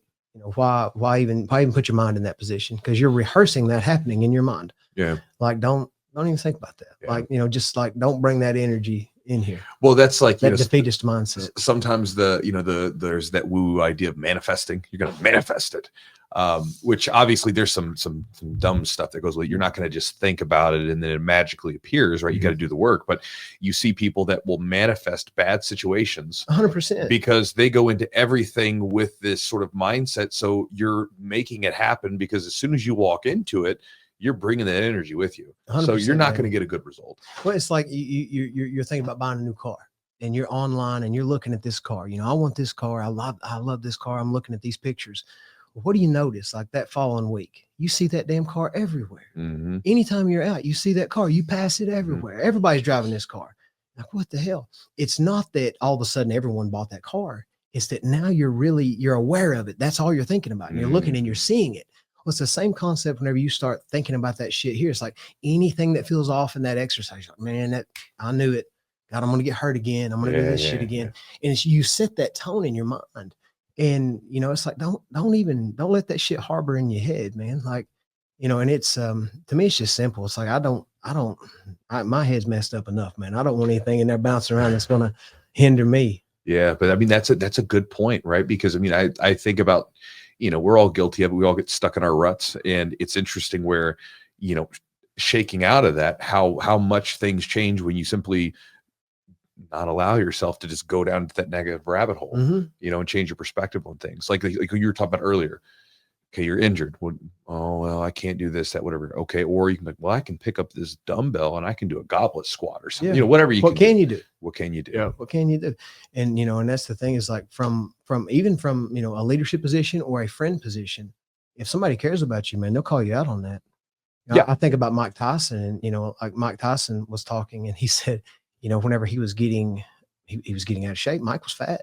And he's like, everybody's saying, man, how you doing, Mike? You look great. You look great. It's good to see you, man. You look awesome. Because they're not his real friends. Exactly right. And he seen Freddie Roach, and Freddie said, what the fuck happened to you? He said, what do you mean? He's like, you look like shit. You're fat as hell. And that got Mike on the treadmill instantly. And it's like, that's the only guy that loved him out of that whole bunch, because like he wanted to see him do better because he knew he could do better. But but when you care about someone, sometimes people like they mistakenly think that means that you can't criticize them or call them out on their bullshit. But sometimes it's like that means I do love you. Yes. Because I'm calling you out on it, and I don't want to see you go down that path. And that's hard for a lot of people because some people that they don't take it very well. But it's like, I'm doing this because I do care about you. Yeah. And it takes a great deal of maturity to understand that. I had somebody once say, they said, well, I didn't tell them that because I didn't want to hurt their feelings. It's like, well, no, it's not that you didn't want to hurt their feelings. You just didn't want to risk them being upset with you or not liking you. That's it. That's what it is. Yeah. Like, you didn't care so much about their feelings that you really were hesitant to say that. Yeah. You didn't want them to think less of you or think you were a dick or not like you. Right. And if you had their best interest in mind, you'd tell them. It's a tough conversation to have, though. sometimes with people, but it's necessary because it is. And it's, and how you go about it is everything. Sure. And they have to understand it comes from a place of caring, and they have to trust your judgment on it. And that comes back to coaching too. Yeah. Chewy? Yeah. So let's touch on sport specific lifting versus like sort of a general approach and some stuff for jiu-jitsu. For you guys that are listening right now, if you guys want to, while we're talking about this, you're welcome to drop in some comments or questions, things like that, like questions that you have for any of us. And we'll answer a couple of them, and we'll give away a couple gifts while we're here. So if you guys want to ask a question, throw it into the chat, and we'll move on. So as far as lifting goes, so I get this thing all the time where, I'll post every now and then a video of me lifting, and there's some specific stuff there that could potentially be there to help support me with jiu-jitsu and things like that. But overall, my you write it. It's like I'm doing a generalized program with a few things tweaked, but for me, I feel great on that. I've done everything under the sun, from like super sport specific to jiu-jitsu, if you want to say it that way, to I did some strongman back in the day. I thought that was neat. I did some powerlifting stuff back in the day. I did CrossFit for a while, which was a disaster. Like I don't recommend anybody like combining CrossFit and jiu-jitsu together. I think it's just too much. If you want to do CrossFit workouts like at a sort of a non-competitive pace, then maybe like just circuit training and stuff, but not getting in there like, all right, let's do this WOD and I'm going to try to win. I just think it's too much. But then, doing the bodybuilding stuff and hypertrophy style stuff with you, like, it's interesting. I feel better lifting the way that I lift now, where like the weight is typically a little bit on the moderate end. It's not super, super heavy. And I've been able to do it more consistently without having to take breaks. It feels better, and my physique changed for the better. So there's a lot of positives. And even like my body, when I'm like in jiu-jitsu, like I've noticed that, like, for instance, doing things like where we do pauses and things of that nature, slow centrics, I'm able to hold positions in certain ways a little bit longer. Like if I'm framing and pushing away from someone on the bottom, sometimes you have to maintain a hold for more than like a split second. And isometric strength. That's right. So there's certain things. So what is your thoughts on like lifting, and towards jiu-jitsu? So again, anything that we do, if the idea is we're coaching an athlete for a specific event or a specific sport, is meant to complement that specific event or that specific sport. When we're looking at a jiu-jitsu athlete, we have to consider what their body's going to be going through and what their body's going to need to be able to endure, and how to improve upon that. With that being said, the things we think about with jiu-jitsu, one, again, we want to maintain joint health. And if we're lifting in a way that is going to compromise our joints, that's certainly not going to help our jiu-jitsu. So how do we make lightweight feel heavy? We move it slowly. So tempo work, I've found, works exceptionally well for the jiu-jitsu athlete, and I use that a great deal. And what I mean by tempo work, so you have, like with a muscle, you have concentric and eccentric. That's the shortening and the lengthening of the muscle. So the eccentric on a lift would be the lowering of the weight where the muscle's stretching. So like, for instance, on a bench press, the eccentric would be the lowering where my chest is lengthening. The concentric would be the pressing where my chest is shortening. So slowing down that eccentric and doing timed eccentrics, even pauses on some of these movements, do a 5-second eccentric and a pause at the bottom, 2-second pause, whatever. You get used to holding that weight. Now, you couldn't do this with exceptionally heavy weight. Like, it's a big percentage of your max. Good luck. You might not even get 1 rep. But with that, it's teaching you to, one, control that weight, which is going to, a lot of times with new clients, that's such a game changer, because you teach them how to feel the weight, because they're just trying to pump out. Going back to how we were talking about lifting, right? Like making sure you're actually feeling it in the muscles you're trying to target. A lot of times I'll refer to that as a mechanical phase. And like, even if somebody wants to do bodybuilding, we'll go through a mechanical phase to help them learn how to control that weight and actually feel that exercise in the muscles that I want them to, instead of just mindlessly throwing the weight around. Another thing, those pauses and that control of it is going to have a good carryover to isometric strength.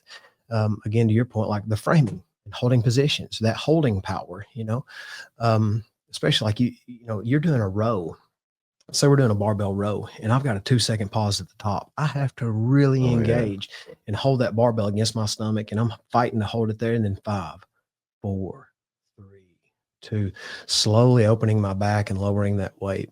And then going to failure inside of those. Like, I don't think a lot of times people understand like failure so we throw that term around a lot, like I went to failure, I'm going to failure, I'm doing that. Well, what does that actually mean? Like when we go to failure on something, that means that we can no longer mechanically move that weight correctly with the muscles we're trying to use. Now we have concentric failure, which means we can't lift it again, but we also have eccentric failure. So like what I mean by that is like, say you have where you can, like if I'm lowering that weight, say I've got 100 pounds on the bar, how much do I have to apply to lower it? Less than 100. So 100 depends on how fast you're moving it, right? Exactly right. Exactly right. So if I apply 99, it's going to move like a sundial, man. It's going to take forever. If I apply 5, boom, it hits me in the chest. So whenever we're really doing that slow eccentric, I'm getting more work out of the eccentric side because the same muscles that lift weight lowers it. Yep. I'm still using my chest. I'm still applying force to lower that bar. Otherwise, I just drop it. So the chest, all those pressing muscles, my delts, my triceps, my chest, all that's activated as I'm lowering it slowly. And then I have to engage more than the weight on the bar to lift it. Okay. When I can no longer engage more than the weight on the bar, that's concentric failure. When I can no longer control it on the eccentric, that is eccentric failure. So sometimes, like for myself, if I've got someone there to spot me, or I pull one of my guys at the gym, I'll have them help me go to concentric failure. Then as I'm like, say I'm doing pull downs, I'll have them assist me pulling it down and then let me control it up. And then when I can no longer even control it up, that's eccentric failure.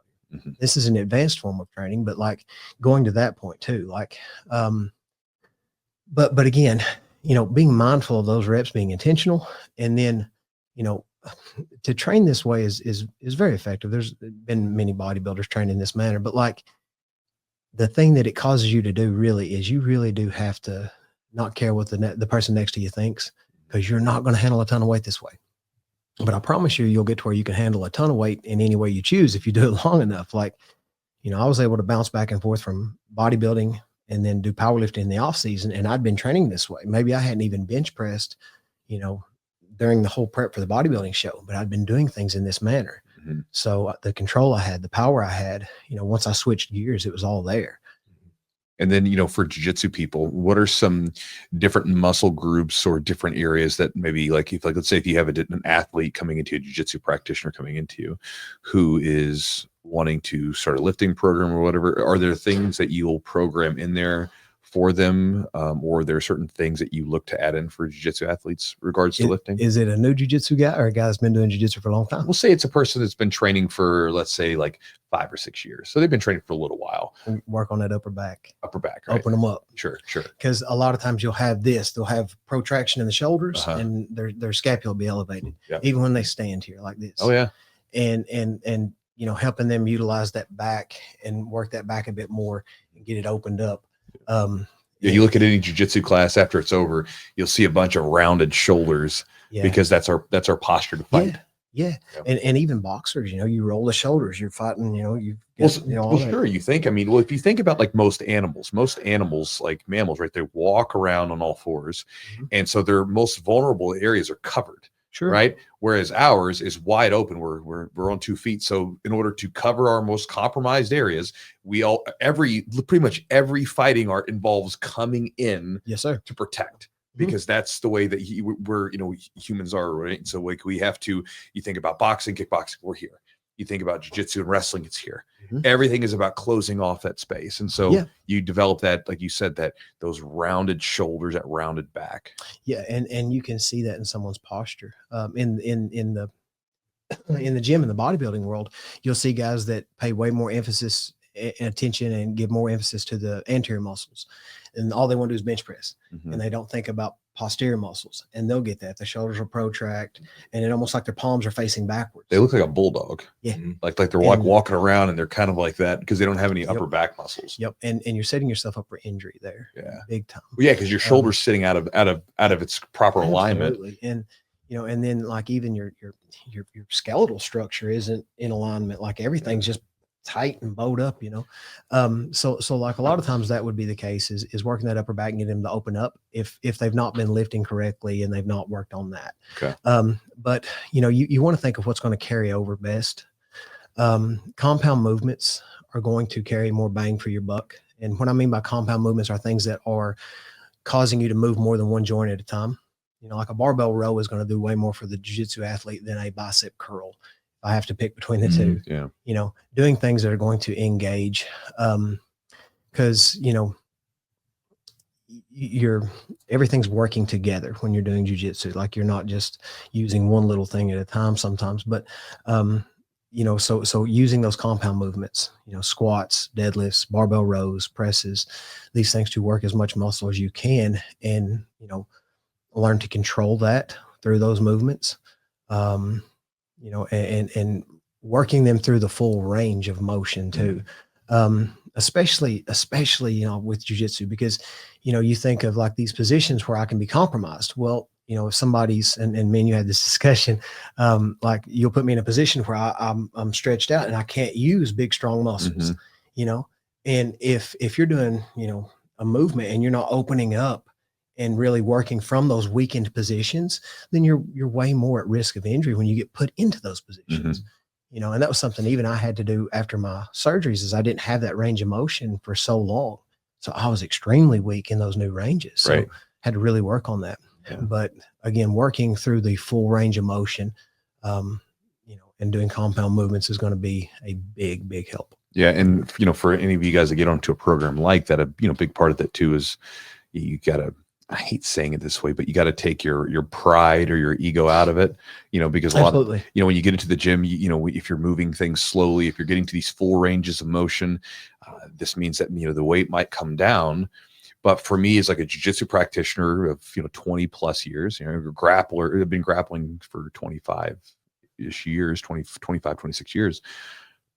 Like I like lifting lighter weight, where I can I can really stimulate the muscle, and like my body feels good afterwards. Like if I do a squat session, like well, not really a squat session, but a leg day, which has squats in it, I feel pretty good afterwards. Like, you know, my legs are, you know, jello-y, and my muscles feel like banged up, you know, as far as they feel strained, or they've done something, but, my joints don't hurt. You know, whereas if I was just to get under the bar, let's put some heavy weight on here and squat. I remember, you know, probably about 6-7 years ago, you know, in my early 30s, and I would get in there and I, you know, put some heavier weight on the squat bar and squat, and it would hurt. Like I'd get done, get back home, and like I'd feel a little bit in the muscles, but my knees would hurt. Sure. Now it's like my knees don't hurt, I mean, at all. And, you know, I've had surgeries on them, and, you know, they have all kinds of stuff going on. But I mean, for the most part, like I was thinking about this yesterday because I turned 40.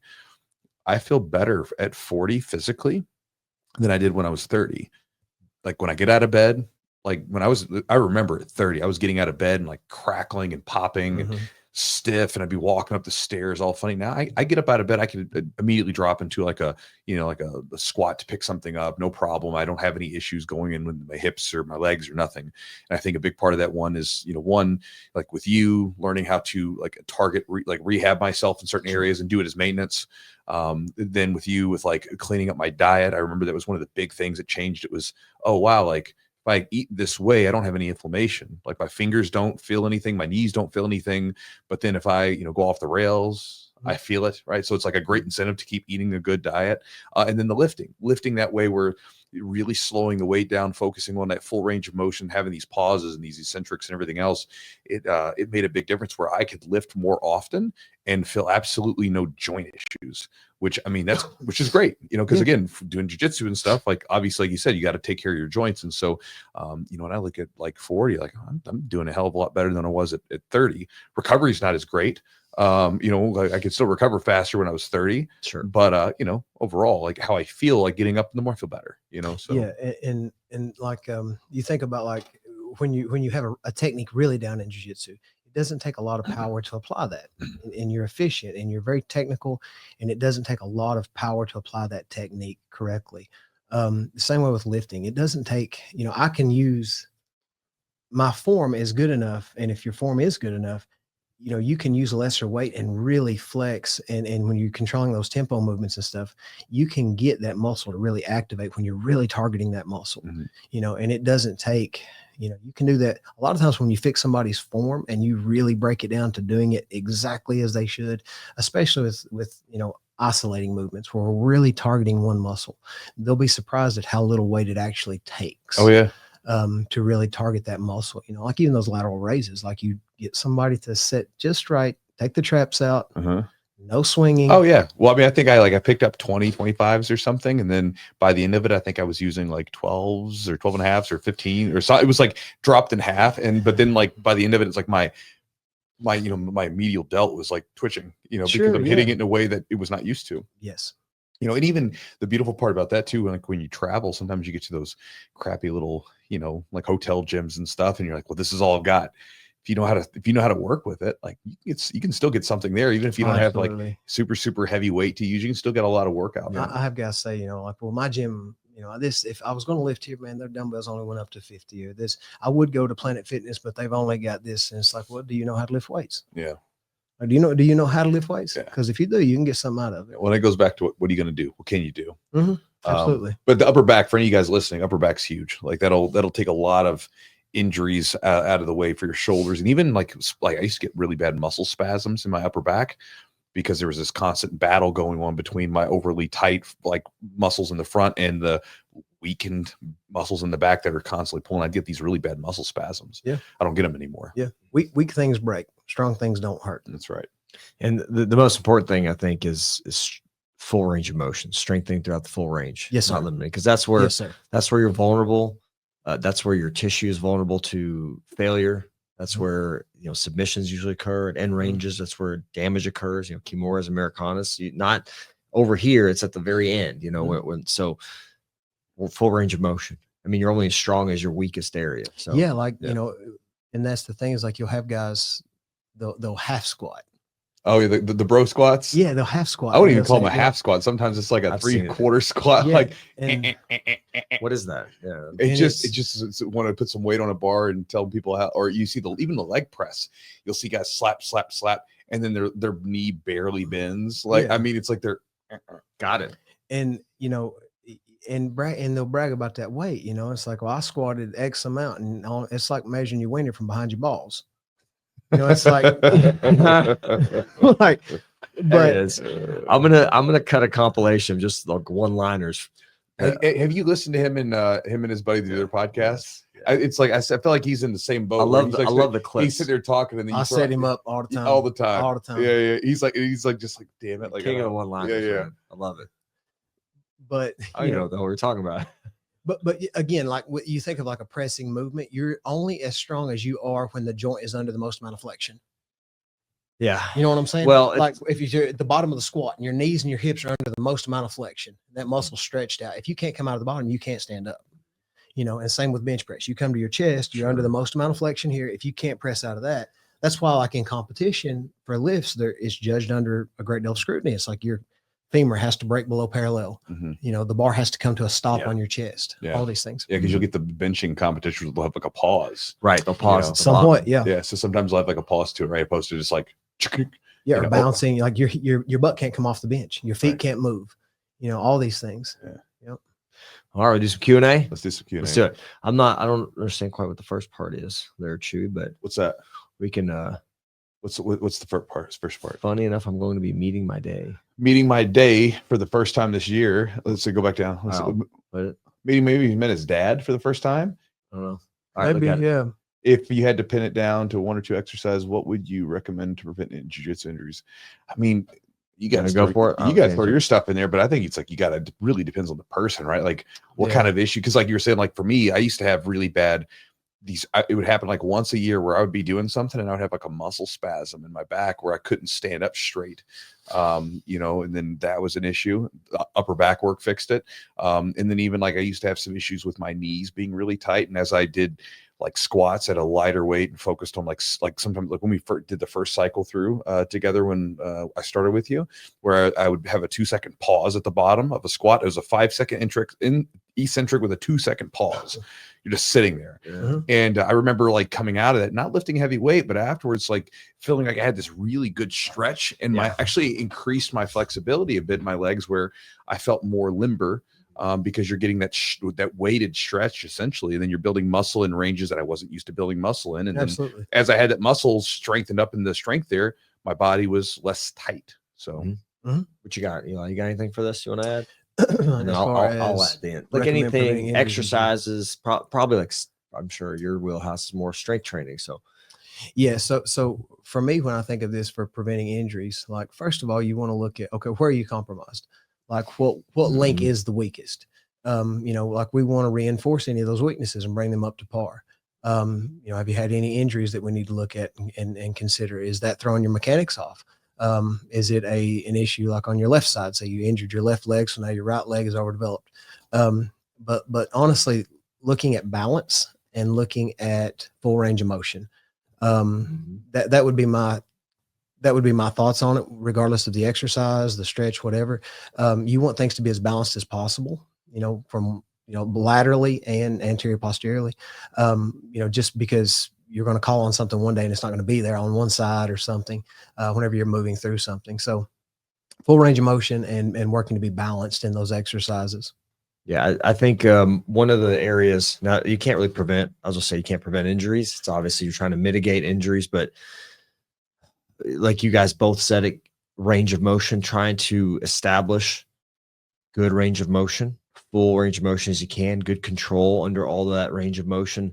So I like specifically joint training and doing some isometrics and ranges, I think can be very helpful. And then something that people don't do often, we do a lot of linear, we do pushes, pulls, lateral raises, all one place. I think training rotational movements is very important for jiu-jitsu, just because a lot of the injuries are rotational injuries. You have Kimura, those rotational heel hooks, things like that impact the knee or the ankle, rotational. So strengthening in a rotational plane. And that's some ways that I like to do. I like to do that in my programming, also with isometrics and range strengthening too. Strengthening at length, strengthening to length. Those are things that have kind of with my training, especially for jiu-jitsu athletes, we're a little bit we require some different needs. But again, like exactly what you guys said, full range of motion strengthening, and Eli, what you said, making sure that you don't have certain muscles or certain areas of the body that overpowering others and other ones that aren't working. And we do that in jiu-jitsu. We get a lot of that because we're doing a lot of these specific rounding kind of movements. So, and that's something I wanted to add to this also. In jiu-jitsu, a lot of times the spine is in flexion, like you're rounded. So whenever you begin to switch gears and start lifting weights, be mindful of that spinal flexion. Normally in most all lifts, we either want a neutral spine or even a slight bit of extension in the spine. The only time when we're lifting that we want to have excessive flexion in the spine is if we're doing sit-ups, muscles that are going to contract the abdomen. So like when you're doing your squats, when you're doing your rows and all these things, a neutral spine, being mindful of that and not falling into a posture that's comfortable from jiu-jitsu. Okay. Yep. True about that. Or you guys want to answer that one? Let's do it. All right. So I'll read it. What is your echo bike regimen preparing for a tournament? And also asking about duration intervals on the echo bike. So for me, at least, for whatever reason, I feel like I get more benefit in most cases from steady state than I do from, because I'm already like, if you look at my heart rate, like on the mat, it's already all over the place. So I'm already getting those like sharp bursts, especially when I'm training for a competition. I'm pushing myself either during drilling, when I'm busting through takedowns for 2 minutes and my heart rate's up really high, or even during a hard roll. I'm already getting there sometimes. I feel like the steady state seems to help me the most because it's the area that I'm not in jiu-jitsu. I'm not sitting in a steady state. And this is like back in the day when I was getting ready for fighting, we would go get road work. We would just jog. You go get your miles in, at a steadier state, right? So I feel like I get a benefit from that, in making my cardiovascular system is essentially efficient, from that. And then I would do that a few times a week. And then, as long as I felt up to it, I would do a hard session where I'd be cranking, right? So it would be a hard, I wouldn't even this wouldn't even really be intervals. Sometimes it would be on the bike and you would go as hard as you could for 20 seconds. Your heart rate just, and then I would rest. and then give yourself some time to recover, and then back to like just pushing it. But like when you're on that bike for that 20 seconds, it's like as hard as you possibly can, like not kind of hard and saving some for the next round. Like, I mean, just trying to blow it out and then resting so that I can work for the top end at max, like basically like my ability to like basically rev my heart up as hard as it can go. And then but it's also, you have to be careful about that, because that's why I said feeling, because as simple as that is, if I did 10 rounds of say like as hard as I could for 20 seconds with even like 1 to 2 minutes of rest, I'm spent. Like, I mean, like it's taxing neurologically more so than it is like muscularly. Right. So, but a lot of times for me, it's like, if I'm drilling, if I'm doing jiu-jitsu and then I'm adding a little steady state in there, I feel fine. I've never ran out of gas. I think for me, like a lot of times where I get the extra energy that I need is from the drilling and stuff in the gym. Now, that said, if you don't have as much time to be in the gym, I think you could add the interval work in, and that could be really useful. So if you're not in the gym every single day like me, then it's like, okay, get on the bike, and you could set a timer for a number. Back in the day, we would set the timer for our match durations, and we would do like 3 matches or something like that, and then you go hard. We could do a number of different protocols, but hard and for a number of seconds with a slow for a number of seconds. And you go back and forth to try to mimic the cadence of a jiu-jitsu match, where you're going really hard for a couple seconds scrambling, and then you're positioning yourself, you're going a little slower, then you go really hard again, and then do that for however long your match is, and then get a couple of those in. And those are some ideas, but again, everybody's a little different with it.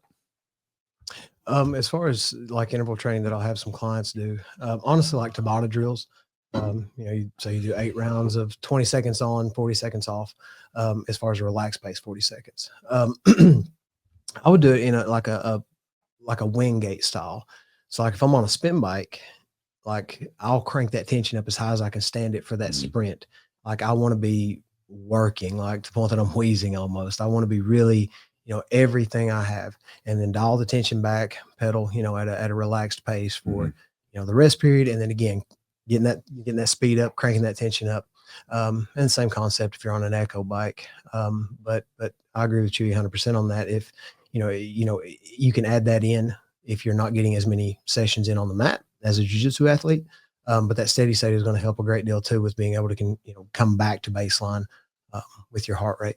That's something for me that because I can only get to the gym 2-3 times a week. So we did some of that interval training. And for me, that was really the benefit of it is obviously physical, being able to really push yourself, and then, kind of recover and allow your body to get used to that, to recovering more efficiently.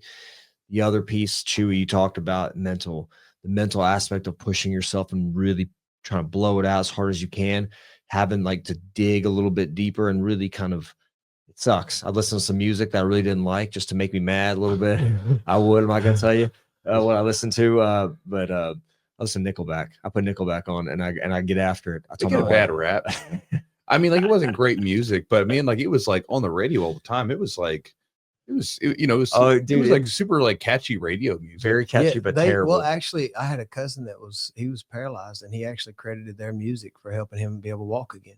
Yeah, tell me more. I don't know if you're serious. No, yeah, I am. Like he was in a wheelchair, like, but a video of theirs and their music came on TV, and he actually stood up and walked over, turned it off. I was waiting for it. There it is. But in all seriousness, that was the interval training for me was really helpful. It just kind of mentally was physically beneficial because I could feel I could recover a lot faster, but also mentally.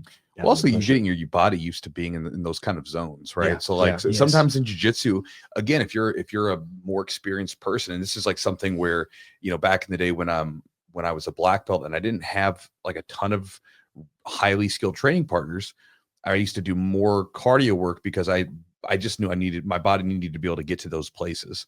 So if you're training all the time, you're super efficient and you're never getting to your max heart rate and experiencing that and letting your body experiencing that when you get out there in like the middle of a competition, which is what's going to happen. Like your body's not going to know what to do. It's not used to it. And you'll zap out super quick. So those intervals are super nice, especially if you're not getting into those high ranges. And it's one thing sometimes it's fun to if you're getting ready for a competition, something I do, I wear a heart rate monitor, sometimes during certain training sessions to see how fast I'm recovering. And then also to see like how high my heart rate's getting, and then measure that as I'm going through like periodically throughout the camp. So I can see like, okay, like I'm doing the same stuff I did on this day, but by now I'm feeling better. But then I also can link it up with, well, my heart rate's like significantly lower than what it was when I first started this. I'm getting better and more efficient. I'm in better shape. My body's adapting to this stuff better, that kind of thing. I'll go with this one, Chewy. This next one. Let's do it. What is the most preventable common injury you see and should be done to prevent it? I'm going to assume in jiu-jitsu, maybe you could talk about lifting. Okay. You could do one for lifting because, I mean, obviously you probably see stuff all the time as a gym owner, like see people coming in and lifting like crazy. You know, I'm trying to think of the most common injuries I see. Probably, you know, honestly, the most common one I see is, and this is not at my gym, this is at other gyms, and this is something that like I changed at my gym because of it, is letting new white belts roll, like do live rolling. Like I don't mean like they can't do situational stuff, but letting them just do full rolls, like takedowns, whatever, even though they don't know how to do anything, you know. So like, you know, you might go into a class, okay, you learned how to do a scissor sweep and a something, right? Okay, well then now you go full roll, and now you have someone that's never trained before. They don't have any clue what they're doing, and then they roll and they injure themselves because they post wrong, or they have, you know, land on their shoulder. I remember I had a hard and fast rule in that forever, and I remember I broke it one time. I was there. You were there for that guy. Yeah. So he'll tell you. So like I'm getting ready. We finished our situational training, which then for me, like with the new guys, I'm like, you're done now. I don't want you to get hurt. So let's just, you know, let's pause here because we need to be aggressively patient. This is going to take some time. You're not going to be a black belt one day. So it's like, all right, you guys are done. That's it for you guys. If you guys want to continue to roll with each other over here, you could do some situational training. And he pleaded with me. He's like, just let me roll. Let me roll with the guys, whatever. And I'm like, all right, man. And he was rolling with a really, really skilled, very safe black belt. One of my guys, Mark. And I mean, Mark and I roll all the time. Mark he will not hurt you at all. He will take care of you. He'll submit you, but he'll take care of you. And the dude just fell wrong, separated his shoulder, dislocated. I'm like, damn it. I was like, I broke. So back to now, it is a rule, and I'm not breaking it again. Like if you're new, do that. And I get a lot of messages from newer people who get injured really early in jiu-jitsu because they don't spend enough time doing things like situational training where they can develop some comfort and some sort of understanding as to what they're doing from positions before they get thrown into like the full rolls. And so they get these injuries that are very preventable if they just had a little bit more time to acclimate. I don't necessarily agree with the methodology of say like the Gracie stuff where you don't roll until you're like a blue belt stripe or whatever. But I think that having some time in just situational training where we isolate each position, each area that we're working on, and then while you're working on it, that's all we're focused on. And then eventually we can combine all this stuff together, and then you go have some fun. So that's my piece. What's some lifting stuff? Maybe some shoulder shrugs. We're really rounding the shoulders. People coming in, throwing 500 on the old squat rack. I've seen some. Have you had any like crazy injuries in your gym? Like someone doing dumb stuff? Not in my gym. At gyms I've worked at. At my gym, I'm very thankful. Like the overall knowledge is you know, very, very good. Well, also too, you're like at a gym where it is your gym, right? Like you and your business partner, but you're the guy in there, like you said, you're the leader, and so you come in, and so it's going to be one of those things where you have watchful eyes there, and so if someone, you know, does something that would be against the culture that you've created, then they're going to be like, hey, bro, like, come here, you know, like don't do that. Yeah, you know? absolutely. And the members will do that too before I get a chance to. Right, exactly. But it's not like a gym where you go in, nobody ever gets to know anybody. There's no exactly, because like I've been in gyms like that. Like it's funny. My one of my mentors, there's a place in Louisville called Mid City Mall. Mm-hmm. And so his name was Jim Kane. He was an old like lifter thing. And then he had a gym called Mid City like Barbell Mid City Fitness. Mm-hmm. And so that's where I used to lift as a kid. When I was younger. And so he was like a mentor to me. And like, you know, you go into that gym, everybody knew him. He would talk to everybody. Mm-hmm. And, you know, you didn't see crazy stuff because everybody kind of like knew each other and they would take care of someone. Yeah. And if you were new and you never lifted before, they'd kind of like help you out a little bit. But then I remember going to like a regular gym where it's just, you know, Globo gym, and like nobody talks to anybody, you know, and like everybody just kind of goes into their little corners. And, you know, you'll see the gamut of people doing like really, really well done exercises to, you know, I remember there used to be a guy at the gym that I used to lift at. I used to call him the Screamer because he'd be over there. He'd load the weight up super heavy. And, you know, everything was partials. I never saw him do one full rep of anything. And obviously there's certain times that you can use partials, right? Of course, yes. But I mean, everything was a partial. He'd get on the hammer strength machine. And I remember one day, like he's there and he's got so many damn barbells on there, you know, and he's like, just like just grunting, yelling. Everything was that, oh, what is this guy doing? You know, and where I wouldn't have seen that at his gym. But so anyway, I think that's maybe probably a big reason why you don't see it a lot at your gym, because you're there and your members are there. Thank you so much for saying that. But yeah, you know, and again, it's a certain culture there where, like, you know, I've had the honor of working with a lot of people that are there, and you know, a great deal of them, and they're all very much, you know, experienced lifters. Yeah. You know, if you had like a belt system for that, a lot of them would be upper belts. You know, Yeah. Like they all have a very good understanding of the movements, and you know, if somebody comes in new and they're not too sure, then so many people are willing to help. But as far as like common injuries that I've seen, a lot of times it comes from one, not having good mechanics. So like, you know, and that normally will be exposed under heavy weights. So somebody not, you know, being mindful of like pelvic tilt on a squat and getting stuck at the bottom with heavy weight, have posterior pelvic tilt, butt wink, and then their low back's hurt. And, you know, or their hips are jumping up on a deadlift and they stress a hamstring. But again, earlier, you know, like one of the real common things is, man, you'll see these guys and just their elbows will be hurting. And you can tell it's just, they don't understand like that joint stacking concept with arm training, and just kind of do that. But, you go in any gym and you can throw a rock and hit somebody with shoulder issues just from improper benching and so on. And a lot of that comes from not knowing how to set your back and leaving the shoulders compromised. Like, well, getting back into this, like you're out here, opposed to like locking them in place. Never, ever, already in that position. Yes, sir. Never protract the shoulders when you're on a bench press, especially if you're benching heavy. That's why bench shirts were designed, was to hold you in that posture. But then, you know, obviously you do that yourself through setting it properly. You retract the scapula, you depress the scapula. It sets the head of that humerus real firmly in that joint, keeps it a little safer. But yeah, normally shoulder issues, man, is pretty common. Yeah, I feel like you know, jiu-jitsu obviously has its share of, you know, chronic, like, you know, sort of long-term injuries and stuff. But I feel like for jiu-jitsu, a lot of times has more sudden, oops, accident, freak thing happen, versus lifting, where they do happen. If it's really done like improperly, like that poor lady that was doing the back squat. And like, why was she not in a power rack? Like, well, first of all, why was she lifting that weight necessarily? But like, why wasn't she just on power rack to catch the weight? Yes, the one that came out of the mono and it broke her neck. So the thing, if you look, the very first thing that was the issue there is they had that bar racked above a height that she could unrack flat-footed. So like, you know, you got to think too, if you're squatting a ton of weight like that, that bar is going to settle into you. You know, your tissues on your, I mean, even if it's muscle and it's dense, it's going to give to a great deal of weight. So you're going to rack, when you rack, that bar is a little bit lower than whenever you unracked, because it's going to settle into you. It's like when you unrack a bunch of weight on a bench press, you're going to settle into the pad. Right. You know, so because you have the added weight. It's like sinking into you. Yeah. Like if you start benching a ton of weight, like I would actually dig into the bar and try to push myself into the pad as far as I could. Right. So that it didn't compromise my positioning. Now she was just training though, wasn't she?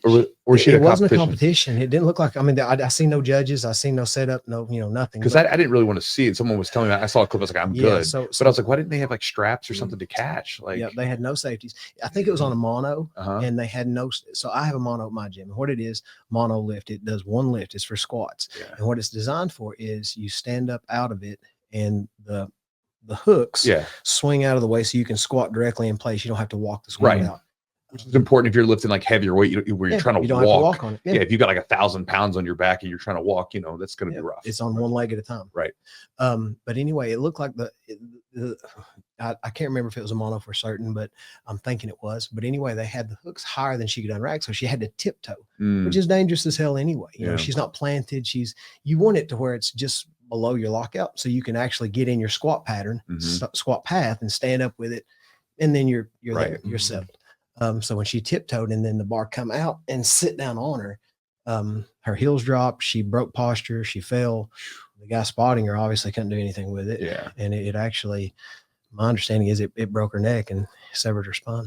Because that's like when I was talking to someone about it, like, you know, because we're at the gym and, you know, sometimes you'll see guys go, I mean, if you got it, like if you got like a power rack, put the damn bar in the power rack. I mean, you don't have to, man. But it's nice to have, because you like the one time you don't do it and you need it, man, I wish I would have done that, you know? Mhm. Because like a lot of times I'll be in there, you know, in the early morning by myself.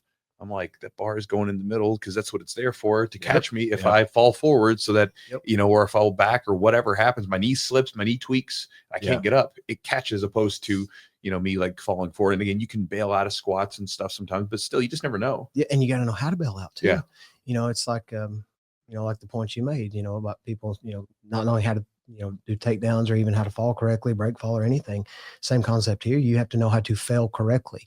You know, like you always ditch a bar off your back and never forward. You know, because if it rolls over your head, it's gonna, you know, cause a ton of flexion in your neck and just like a can opener. Right. You know, and you're going to pin your face to your chest and separate your cervical spine.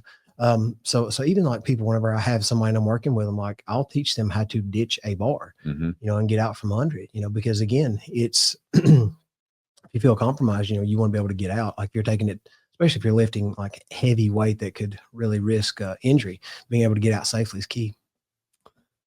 So for me, as far as most, I would say the most I wouldn't say preventable. Well, you get people that come to you for injuries. Absolutely. So you probably get like, well, Man. like is it knees, shoulders, neck? The most common, I think, per the research, the most common injured joint would be the knees. Yeah.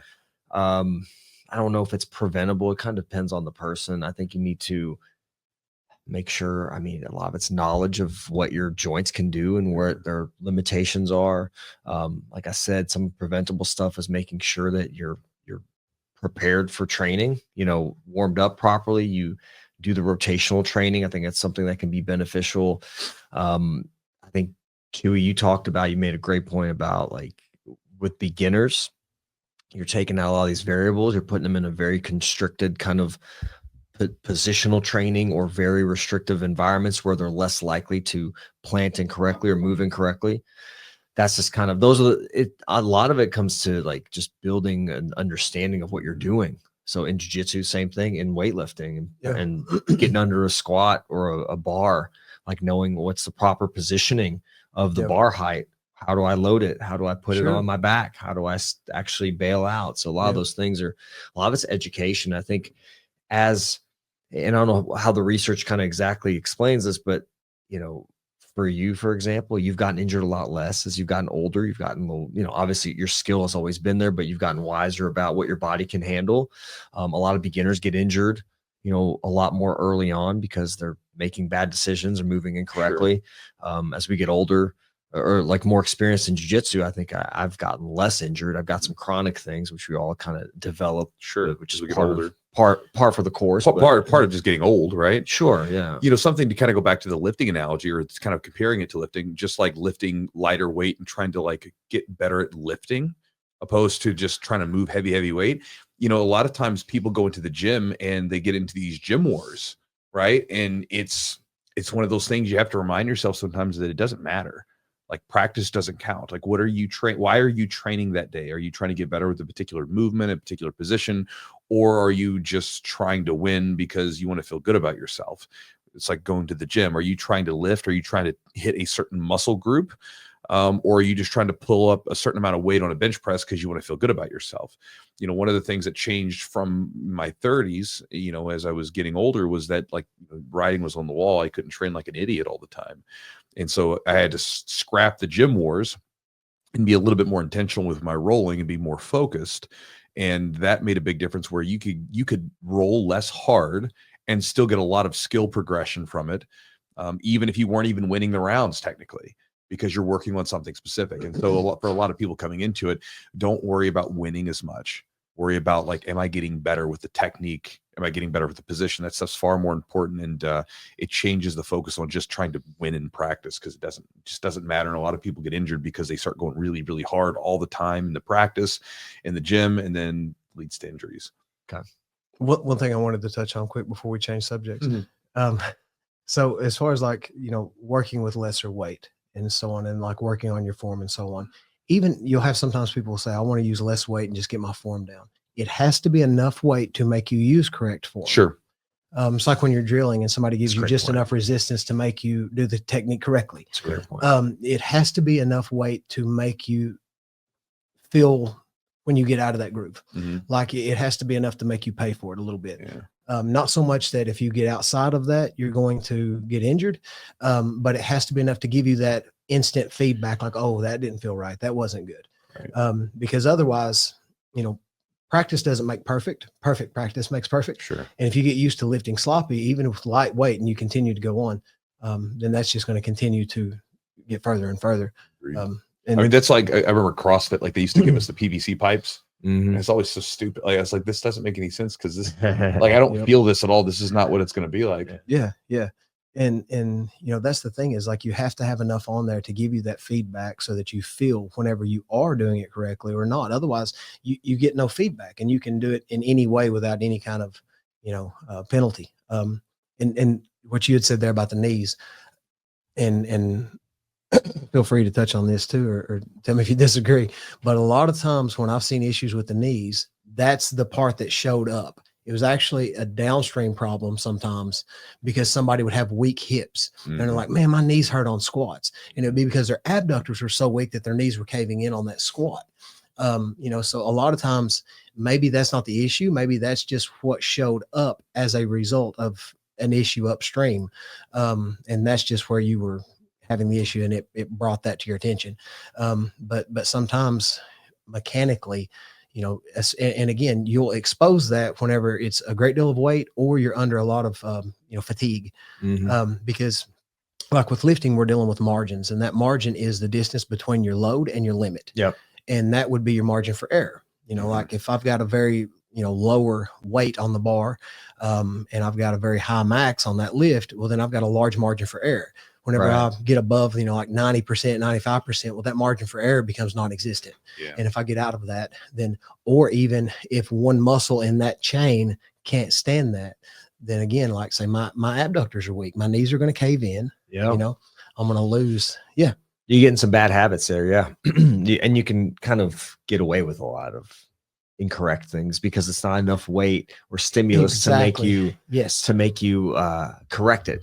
Yes, I think it can be a strength issue. Obviously, it can be a mobility issue up the chain or down the chain. You got to look at the hip mobility, of course, being able to get your hips in the right position. And then the other thing is ankle mobility on a squat. Ankles have enough dorsiflexion, being able to really drive. And I, you know, so many therapists, like physical therapists, are, the knees should never go over the toes. That's the silliest thing. That's the way that was the way back in the day. That was like the literature. Silliness. Like you have to, like for you to be able to do a full depth squat, the knees they need to track in line with the feet, but they need to go past the toes. Yes. I mean, that's how your body's designed. Yeah. Especially when you look at lever length. Like if you have somebody squatting and they're trying to squat for depth in a competition, if they have long legs, unless they just squat extremely wide, you know, to keep a vertical spine, their knees are going to have to go past their toes. 100%. And if they don't have the ankle mobility, well, then we have to, you know, essentially borrow from Peter to pay Paul. We put them in lifters, like elevate their heel. And then we increase that ankle mobility. We borrow, you know, but absolutely. Yeah. Cause if you're squatting and you're trying to squat to depth and your heels are getting light, you're going to put a lot of shearing force on your patella tendon, on your quad tendon. Yep. I mean, a lot of problems happen and you're already loading that tissue, and you have to kind of, like you said, you have to be able to stack, and you're stacking, you know, you're stacking the joints, right? The knees are kind of in line, the hips are, everything's kind of stacked properly, especially with the spine, right? We're getting our shoulder blade muscles retracted and getting everything stacked, make a nice shelf for that weight. And then we're, you know, make sure our back is in the proper position. To be able to elicit, you know, a good squat and good strength. So, Chew, we got a couple more. You want to do a couple more? Do a couple more. I'm getting my, you're good. You're good. Dinner ordered. Eli, this will be a good question for you, man. This is specifically, I think, a strength training question. I'll read it here. It says different body areas every workout, or long-term, few weeks on one area at a time, and also maybe how to break through plateaus. So how do you like to, that's a kind of a mixed bag of stuff. There's a lot. Yeah, we can You're a mixed bag of stuff. I am a mixed bag of stuff. Hey, look at you. Yeah, that's a you gotta say that. shot. All right, let's do it. So yeah, everybody remembers that infomercial from years ago, the P90X, the muscle confusion. Oh yeah. Oh I did that. Right? I remember doing that in my basement. Yeah, absolutely. It fixed everything. You know, it cures the common cold, removes stubborn grass stains, makes childbirth a pleasure. It fixed everything. And, but with that being said, like it caused a lot of people to think they had to do something different every time they went to the gym. Yeah. And taking that buffet style approach, like I'll have a little of this and a little of this. And then tomorrow I'll do a little of this, a little of that. And you don't do the same exercises, at least, within the same program weekly, then it's very hard to get any sort of linear growth. Like I explain to people like this, like, everybody had that video game they played as a kid, and you had the one racetrack on there that you were really good at. Mm-hmm. Well, why do you think you were really good at that one racetrack? Probably because you played it most. Mm-hmm. You got really good at it. You understood it really well. You liked it, so you played it. There it is. Yeah. So with that being said, you pick something, you do it on that day or that particular workout, and you look for growth inside of that. If I go from squatting, 2 plates to squatting 5 plates, I know for a fact that I've built tissue in those muscles that control that weight. And I do that by doing it the same way. So what I like to do is I'll lay a program out, and it could be 3 days a week, 4 days a week, 5 days a week, depending on the athlete. But I'll make sure that it's structured in a way that we're looking for linear growth inside of those. Now, again, that will change depending if they're a power lifter. We work on percentages, and we will begin to taper the volume and increase intensity as they get closer to the event. And then with, strength training or jiu-jitsu training and so on, training for jiu-jitsu, it's just a matter of looking for growth inside of those movements. Yeah. Well, that's getting comfortable with those movements. Well, that's the thing. Like, again, I've done like the CrossFit stuff, which was, what? You can't keep his shit together. Yep. But you'd be doing like these workouts that were all this like mixed up or whatever. And there's nothing going. Yeah, there's something on the notes. All right. We in third grade science. Yeah, I'll show you in a second. All right, what are we doing here? Who are we talking about? You had mentioned rehab for somebody with a sprained suspensory tendon. Yes. Tug on a little less, I guess. That's the way to let that heal up a little bit. Bad angle. Let's do another question. Let's do another question. That's it. All right. I'll take this one. I'll take this question for you fellas. When are you doing mobility before, after workout, and what does that look like? Chewy, actually, you've implemented some mobility work. You tell us about that. I like it after. I mean, for me, I like stuff after training. I might do a little bit before, like, we'll do some different like hip movements and stuff like that to get some hip dynamic stuff. Yeah. Some dynamic stuff before training, right? And then after training, I'll do like longer holds of stuff. Typically, I'll either do it after training when I'm warm, or in the morning or evening when I'm warm after a hot shower. Because I like when my muscles are nice and loose, I'll stretch and like loosen things up a little bit. But if it's just like, we might do some hip movements and some dynamic stuff to like get the body rotating a little bit, get the back to move a little bit before training, and then longer holds afterwards when I'm warm and we're done with, and I'll do this with lifting or jiu-jitsu. Like after it's over, then I might engage in like the longer holds of stuff. Yeah. Unless there's a specific area that's really tight.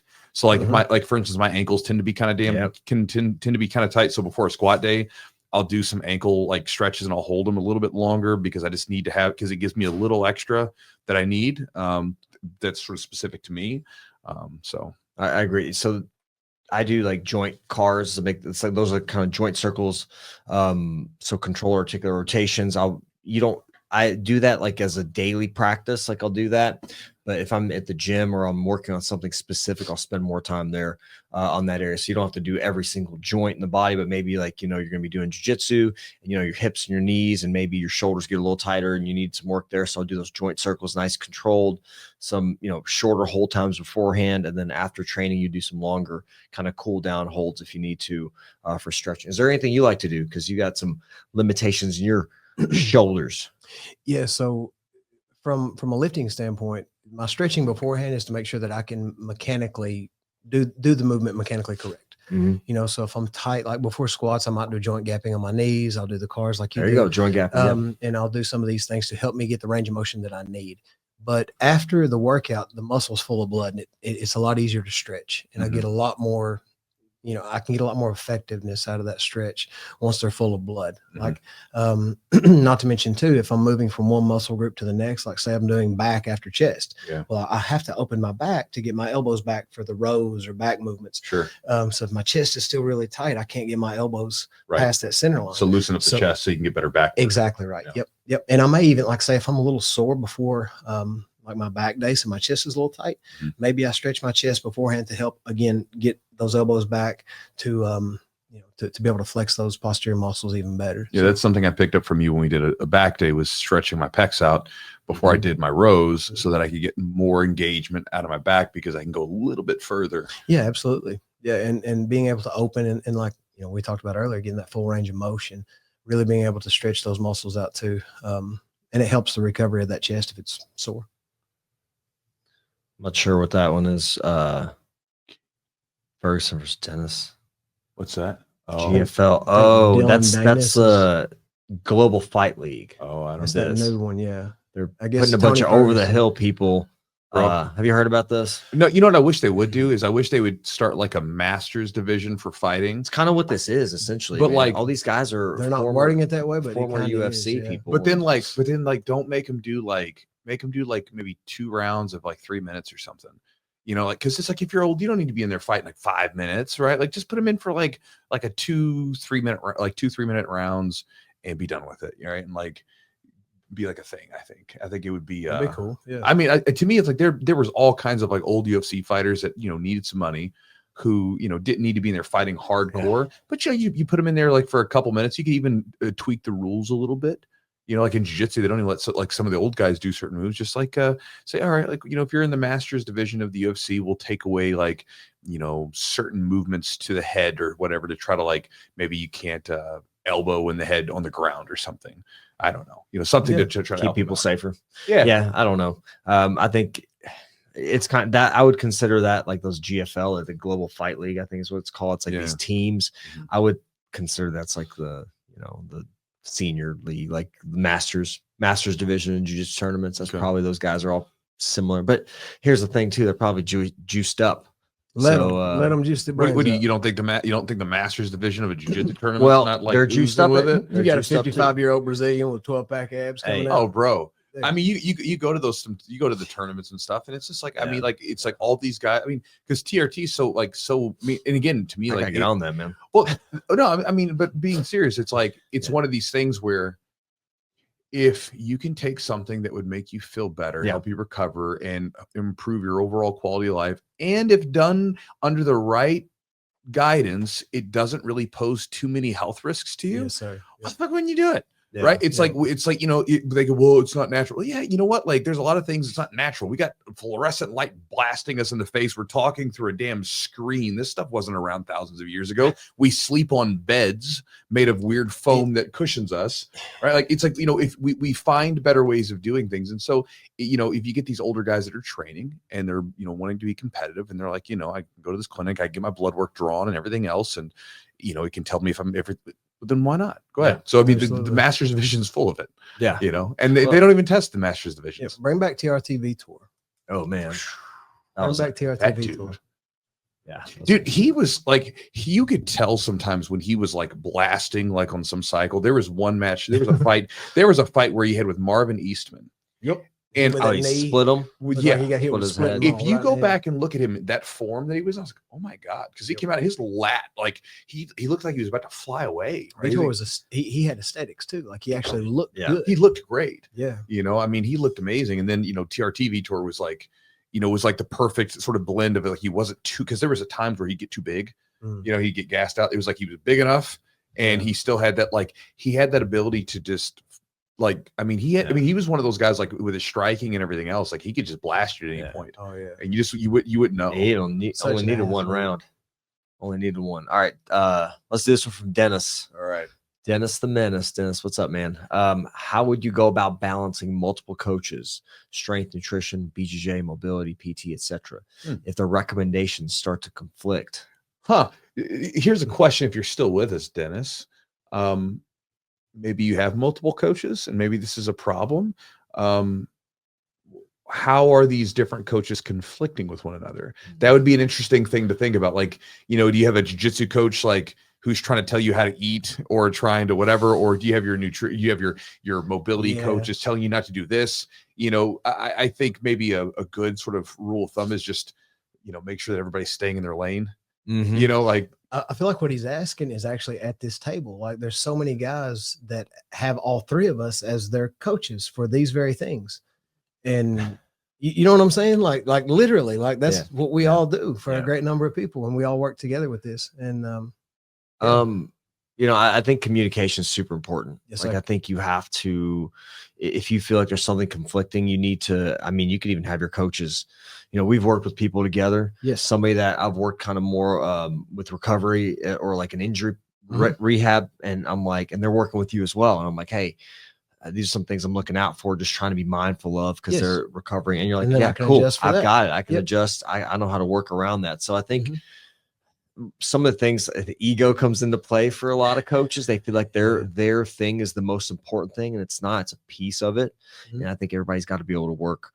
You got to be able to communicate with each other, first of all. And, you know, because your jiu-jitsu coach may say, well, you better get after, man. You got to be training really hard. You got this tournament coming up. And your PT may be like, well, I don't know, should you be competing? You know, is this the best idea for you? You know, think longevity, but you got this big tournament. There's so many different factors that come into it. But I think you have to have your coaches start to communicate if you feel like it's a problem. Yeah, I think if you just, you know, because he said he doesn't have multiple coaches working, so this is not a problem right now. But I think if as long as everybody's staying in their lane, right? You know, so like if I go to my jiu-jitsu coach, I want my jiu-jitsu coach to give me jiu-jitsu. You know, and maybe you talk to them as a friend or whatever, that's fine. But you're coming to him for that. If you're coming to your lifting coach, your diet coach, then like you come to him for that. You know, like when I go to Eli, I work with Eli as my coach for my diet and my lifting, right? If something's off, or if I want to adjust something, I come to him and say, hey man, I'm not feeling this. Like for instance, there was one point when we were bulking and I was like, hey man, I'm having trouble with this food. You know, because I was eating so much food and then it was interfering with my ability to train. And he was like, here, well, let's make this adjustment. You know, instead of saying, well, no, you just have to do it. Like, no, let's make an adjustment because we need to make sure that this thing is in place. You know, and then years ago, I remember I had like a normal lifting routine, and I had my jiu-jitsu coach who had gotten a hold of some stupid lifting program that was for jiu-jitsu, you know, and Mike, you know, and so we were doing these like asinine lifts out on the floor of the gym, and I ended up getting really bad tendonitis, you know. And so again, I'm not saying that a jiu-jitsu coach couldn't be your lifting coach. I'm just saying that if you're going to a particular coach for a thing, they should just know their lane, and if they start to cross over there, you just have to be able to draw a boundary and to say like, hey, listen, like if you had multiple coaches, I'm gonna go to this person for this. And they know their thing, and you know, most people I think won't have a problem with that. I don't think most people who have like multiple coaches would have any issues. Like, oh, you have a PT doing your recovery for you, good, go do it. Or you have a person who knows nutrition, they're guiding you through, perfect. You know, let's do your thing, man. You know, so like I think I was talking to one guy about diet, and then he was like, oh, I'm working with Eli now. Oh, great, you're working with Eli, then I don't have to say anything. Sure, I'm just going to tell you what he says anyway. But you know, like go work with him.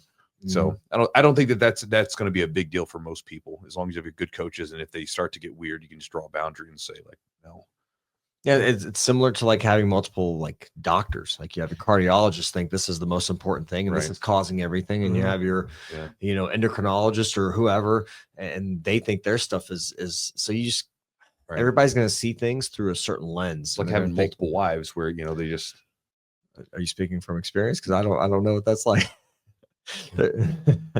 You multiple? No, I mean, no. I don't have the. It's too much energy. I was gonna say I don't have the stomach for that, dude. No. One's enough. What are you smiling about? Man, Liz, it's y'all. What y'all talking about? It's you. No, you get a little more country in your accent. Yeah, well, you talking about things. Back to the cold cranking apps. Oh my god, that's with a Z. Eli, diet question. Let's do diet question real quick. Let's do it. Do you want to answer this one right there? I'll answer whatever. I don't. No, you're not. You're still back in your own. Back in the holler. Back in the holler, yeah. Is that where you're at? You still come here. You just got a more fuel efficient vehicle now. You come up a little more. So. Oh, by the way, Dennis the Menace asked Eli, did you move closer to Derby City? Or are you still traveling? No, he's still coming from far out. Yeah, that's right. He's Yep. still Figure that dedicated. It's important to me, so I make time for it and I Yeah. make it happen. Yeah. All right. What about this one, Eli? Your diet be contributing factor to recurring athlete's foot breakouts. So is that something, that's a fungal thing, isn't it? That seems like could be Yeah. fungal. I don't know if if diet. normally any allergic reaction or anything from your diet is going to be more systemic, in that it's not going to be, like just harbored in one area. So if you ate something that you're allergic to, then it would be like a more overall breakout. But like if it's just athlete's foot, maybe. I mean, it would affect your immune system. Yeah. So possibly. That's what I'm it would thinking, affect your but- immune system. So if your diet and supplementation aren't in place to make your immune system as efficient as possible, it might be harder to get over it. But yeah, that sounds like a situational thing. Basically, you've never seen anybody had like athlete's foot because they were eating yogurt. No, Okay. no, I've not seen that. For this one real quick, do I travel with Chewy to the opens? Some of the tournaments I do. I'll be going to Sandusky, I think. Oh, you're going to Sandusky? Yeah, I'm going to Sandusky. Got some friends out there, so I'm going to go make a weekend out of it. The Sandusky one's referee, dude. and The stuff like Sandusky that. one's really cool because if you guys go to the Jiu-Jitsu Open in Cedar Point in Sandusky, Ohio, you get a pass to Cedar Point. Oh, you do? I'm Heck pretty yeah, sure. dude. I don't know. Let me double check with Jeff. But double I'm pretty sure that if you go and sign up for the Jiu-Jitsu Open, you get a pass. Oh, that's cool. To Sandusky. So it's like, yeah, I have some friends out there. Cedar Point's awesome if you've ever been out there. Is that like the one that has all the roller coasters? Oh man, it's incredible. Yeah. I probably was like 10 years ago last time I went, but I got a buddy. did you ride Millennium Force? Yes, that was a good one. I ran them. It's like Top Thrill Dragster's the other one, but that one they made a different one now. But that one was freaking scary. It just went straight up and then straight down. Yeah, that was awesome. But if you're a roller coaster person, yeah, you can make a weekend out of it. I did the Louisville tournament. That was the biggest one to date so far. Yeah. So that was a great turnout. It was awesome. Yeah. You were there. Our Chicago one's coming up in March the 29th, and it's already bigger than what it was last year. So that's good. Awesome. So hopefully it continues to grow. Yeah. Yeah. I don't know what other ones I'll be making it to, but I enjoy them. If you enjoy competing and you want multiple matches and to run really well, our buddy Jeff, who's also a black belt, he's good. Him and Eric are phenomenal what they do. Yeah, they run a really awesome. well run tournament. I'm not saying we don't have like problems and stuff that happen, because everything does. Sure. But for the most part, like, if we were talking about this the other day, like when you go to an IBJJF competition, one of the selling points of it used to be, it's not such a big deal now, but one of the big points back in the day was that it was ran on time. Like that seems like such a small thing, but the jiu-jitsu tournaments, I came from wrestling, and wrestling tournaments were run really efficiently. You knew when you were going to go, whatever. The only difference with wrestling was when you went to a wrestling tournament, there was one varsity division, and then they just had the different weight classes. And so you could it's a little bit easier than having, we've got so many different age, belt levels, and all these different divisions to run through in a jiu-jitsu tournament. But you'd go to a jiu-jitsu tournament, and I remember I competed at the Arnold Classic in 2004. And my first match of my division was around like 5:30. And then my first open weight match was at midnight. I was like, it's so late, and then all the promoters, right? Like I think it was like Helson and those guys are, all right, guys, be back here tomorrow at like, it was like, be here early. I forgot what time that was, like 9:30, 10. We get there and nobody's there to open up the room for us, because they had different areas. Our particular room was sort of closed off from everything else. Wow. It was in this little convention center hall. And so nobody was there. So you just have a bunch of grapplers sitting around waiting, and then they eventually show up. And so you would see that. So the IBJJF used to be like the thing, because it was like ran on time. You knew when you were going to go, that whole thing. Well, it's one of the things with the Jiu-Jitsu Opens. Like, you'll have a good idea of when you're going. It's run efficiently. It's not going to be like one of those things where, hey, we're going to move you around on 6 different mats all day long. It's in the system. You'll be able to kind of keep track of what's going on. And I think for me as a competitor, it's one of the things I like, is going to a competition and knowing when you're going, and having some idea of when you need to get ready and all that stuff, opposed to where I've seen this from a lot of people, where they go to tournaments and they get warmed up and then their match doesn't happen, that kind of thing. So, well, and they use a Smooth Comp, right? Which gives you basically it updates everything as you go, so you can check your phone, update it. So it's just everybody's using they should be using some of these technologies that help people, adjust. So you'll know exactly when you need to be there. You won't have to hang out all day if you don't want to. But it's run really well. Chewy, you want to do, let's giveaways. We'll do a couple giveaways real quick. I don't know if we have any more questions. If you got any, maybe we'll do one more. Let's see. We'll give Mr. Dennis the Menace. We'll give him something. So we'll figure out what we're going to give you later, but we'll get you guys a citizen. So Dennis the Menace, send us an email to the Jiu-Jitsu Open the podcast email. Okay, I'll share it there. Okay. You missed the T. I'll get it. This thing doesn't. Go ahead, Chew. What else? Anybody else you want to? Yes, we'll give one old Dennis, and then. Let's see who else we have here. And again, if you have another question you can throw in, we'll give one to we answered Logan Earls. Yep. So Logan Earl, hook it up. And then we got Mixed Perfection. Mixed Perfection. They're a repeat. Yeah. So we'll give Mixed Perfection and Yo Jumbotron. I think that'll be good. Yep. So it's the Jiu-Jitsu podcast @gmail.com. You send us a message through there. And then we're doing some kind of online thing. I will give away a couple things. Okay. So what do we want to request an address from? A physical address? Yeah. Just send us a message, and with the message, just send your email address, and your mailing address too, just in case. And we'll just sort of like figure out what we want to give you. It could be everything from a free course to a book to a t-shirt. We'll send you something. So just send us an email with your info, and we'll get you something back. And since it's going to Eugene, it'll make sure that's actually done versus sometimes they send it to me, it doesn't get done. Yeah, that's right. All right, well, let's do Chewy. Let's thank our since we didn't get to it at the beginning, let's thank our let's thank our sponsors for hooking it up. Grapple Science. You can check them out at grapplescience.com. They've got a great product called Cognition, which is a supplement to help give you a boost of energy without giving you the jitters of stimulants. So if you're a person who doesn't really respond well to stimulants, it can be a great supplement to give you a little bit more focus for your training. It does work pretty well. I've used it. So again, if you want to try it out, go to their website, grapplescience.com. The promo code is Jiu-Jitsu20 at checkout to save 20%. Charlotte's Web, longtime sponsor, longtime user of their products. They make everything from CBD supplements, CBN supplements. They also use a lot of different supplements now with functional mushrooms like reishi, shiitake, things like that to have different effects. If you want to check out any of their supplements and save 30% off, go to charlottesweb.com, and the promo code is Jiu-Jitsu30 for 30% off the order. Also, guys, I was talking about this story at the beginning and our audio was screwed up. So we're going to, I'm going to be releasing some new rash guards coming up in about a week or two towards the end of March.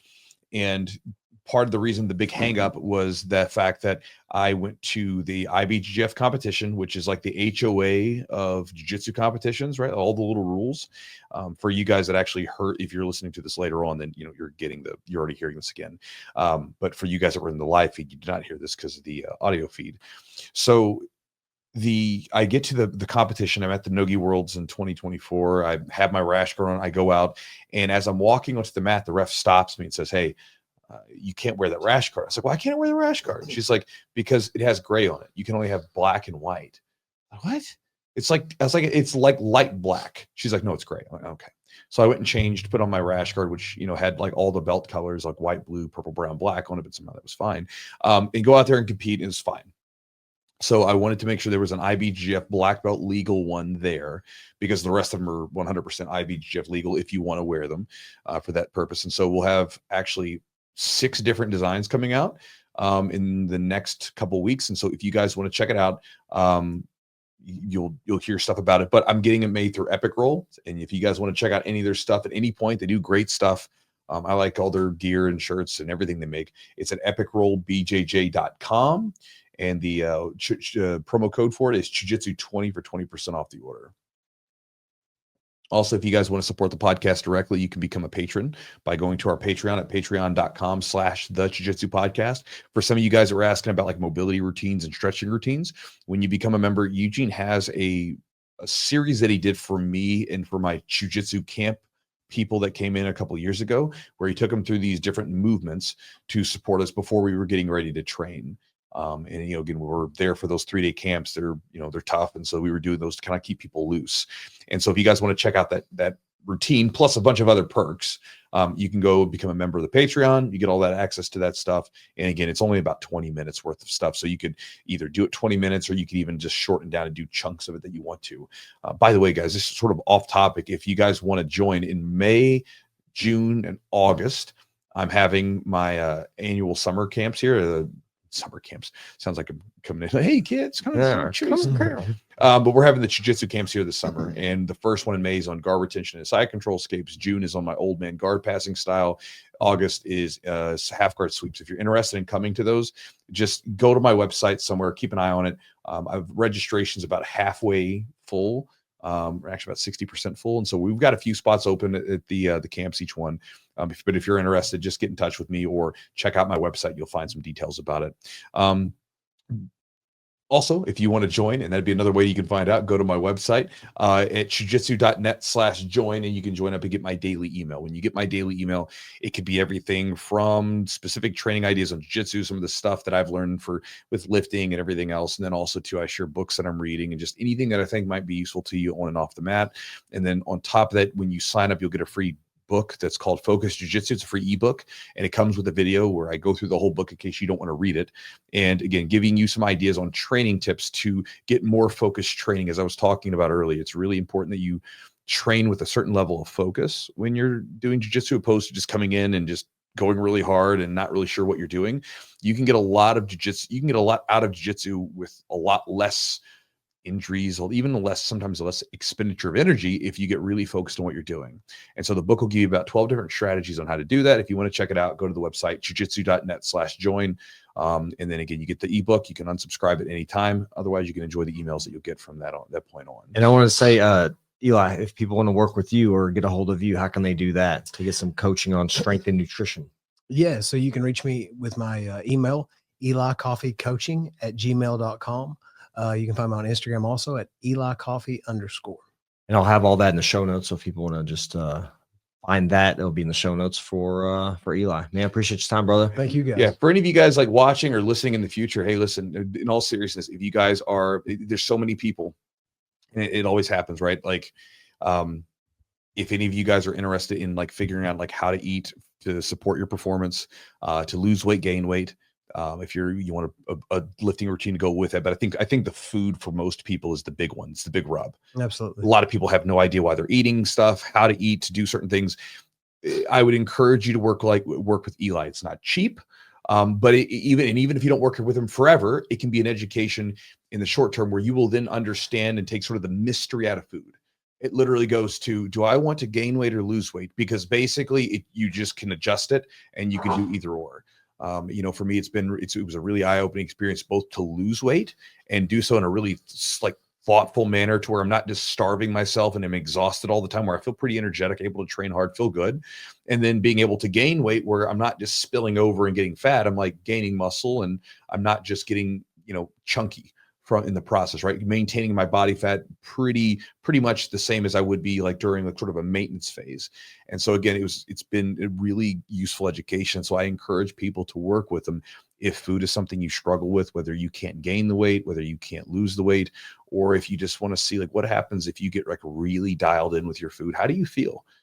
Because it can be a game-changing, life-altering experience. And so I share that with you guys. So if you guys want to talk to Eli, get with him. If you don't want to work with Eli, then I encourage you to get another coach. Absolutely. I think it was Dennis that's in this chat. I mentioned it on another thing. It's like we pay people to go like, to teach us how to, fly a plane, or if we're going to be a pilot, or if we need someone to fix our pipes in our house, we call a plumber. We do we go to jiu-jitsu to teach me how to grapple with people. But then when it comes to like dieting with food, it's like, I know how to eat. I know how to do it, but then it's like, well, why don't you look the way you want to look? Just as simple as that. Yeah. And so it's a useful thing to work with someone who has that knowledge, opposed to you fumbling around, right? And it's worth its price, and it's worth the time that you spend doing it. So anyways, I encourage you guys to check them out. And Eli, it's always fun to have you on, bro. Always fun to chat with you. Thanks, dude. Appreciate you. Cold cranking amps, fellas. Let's do it. That's the name of the game. Cold cranking amps. Talk to you guys next time.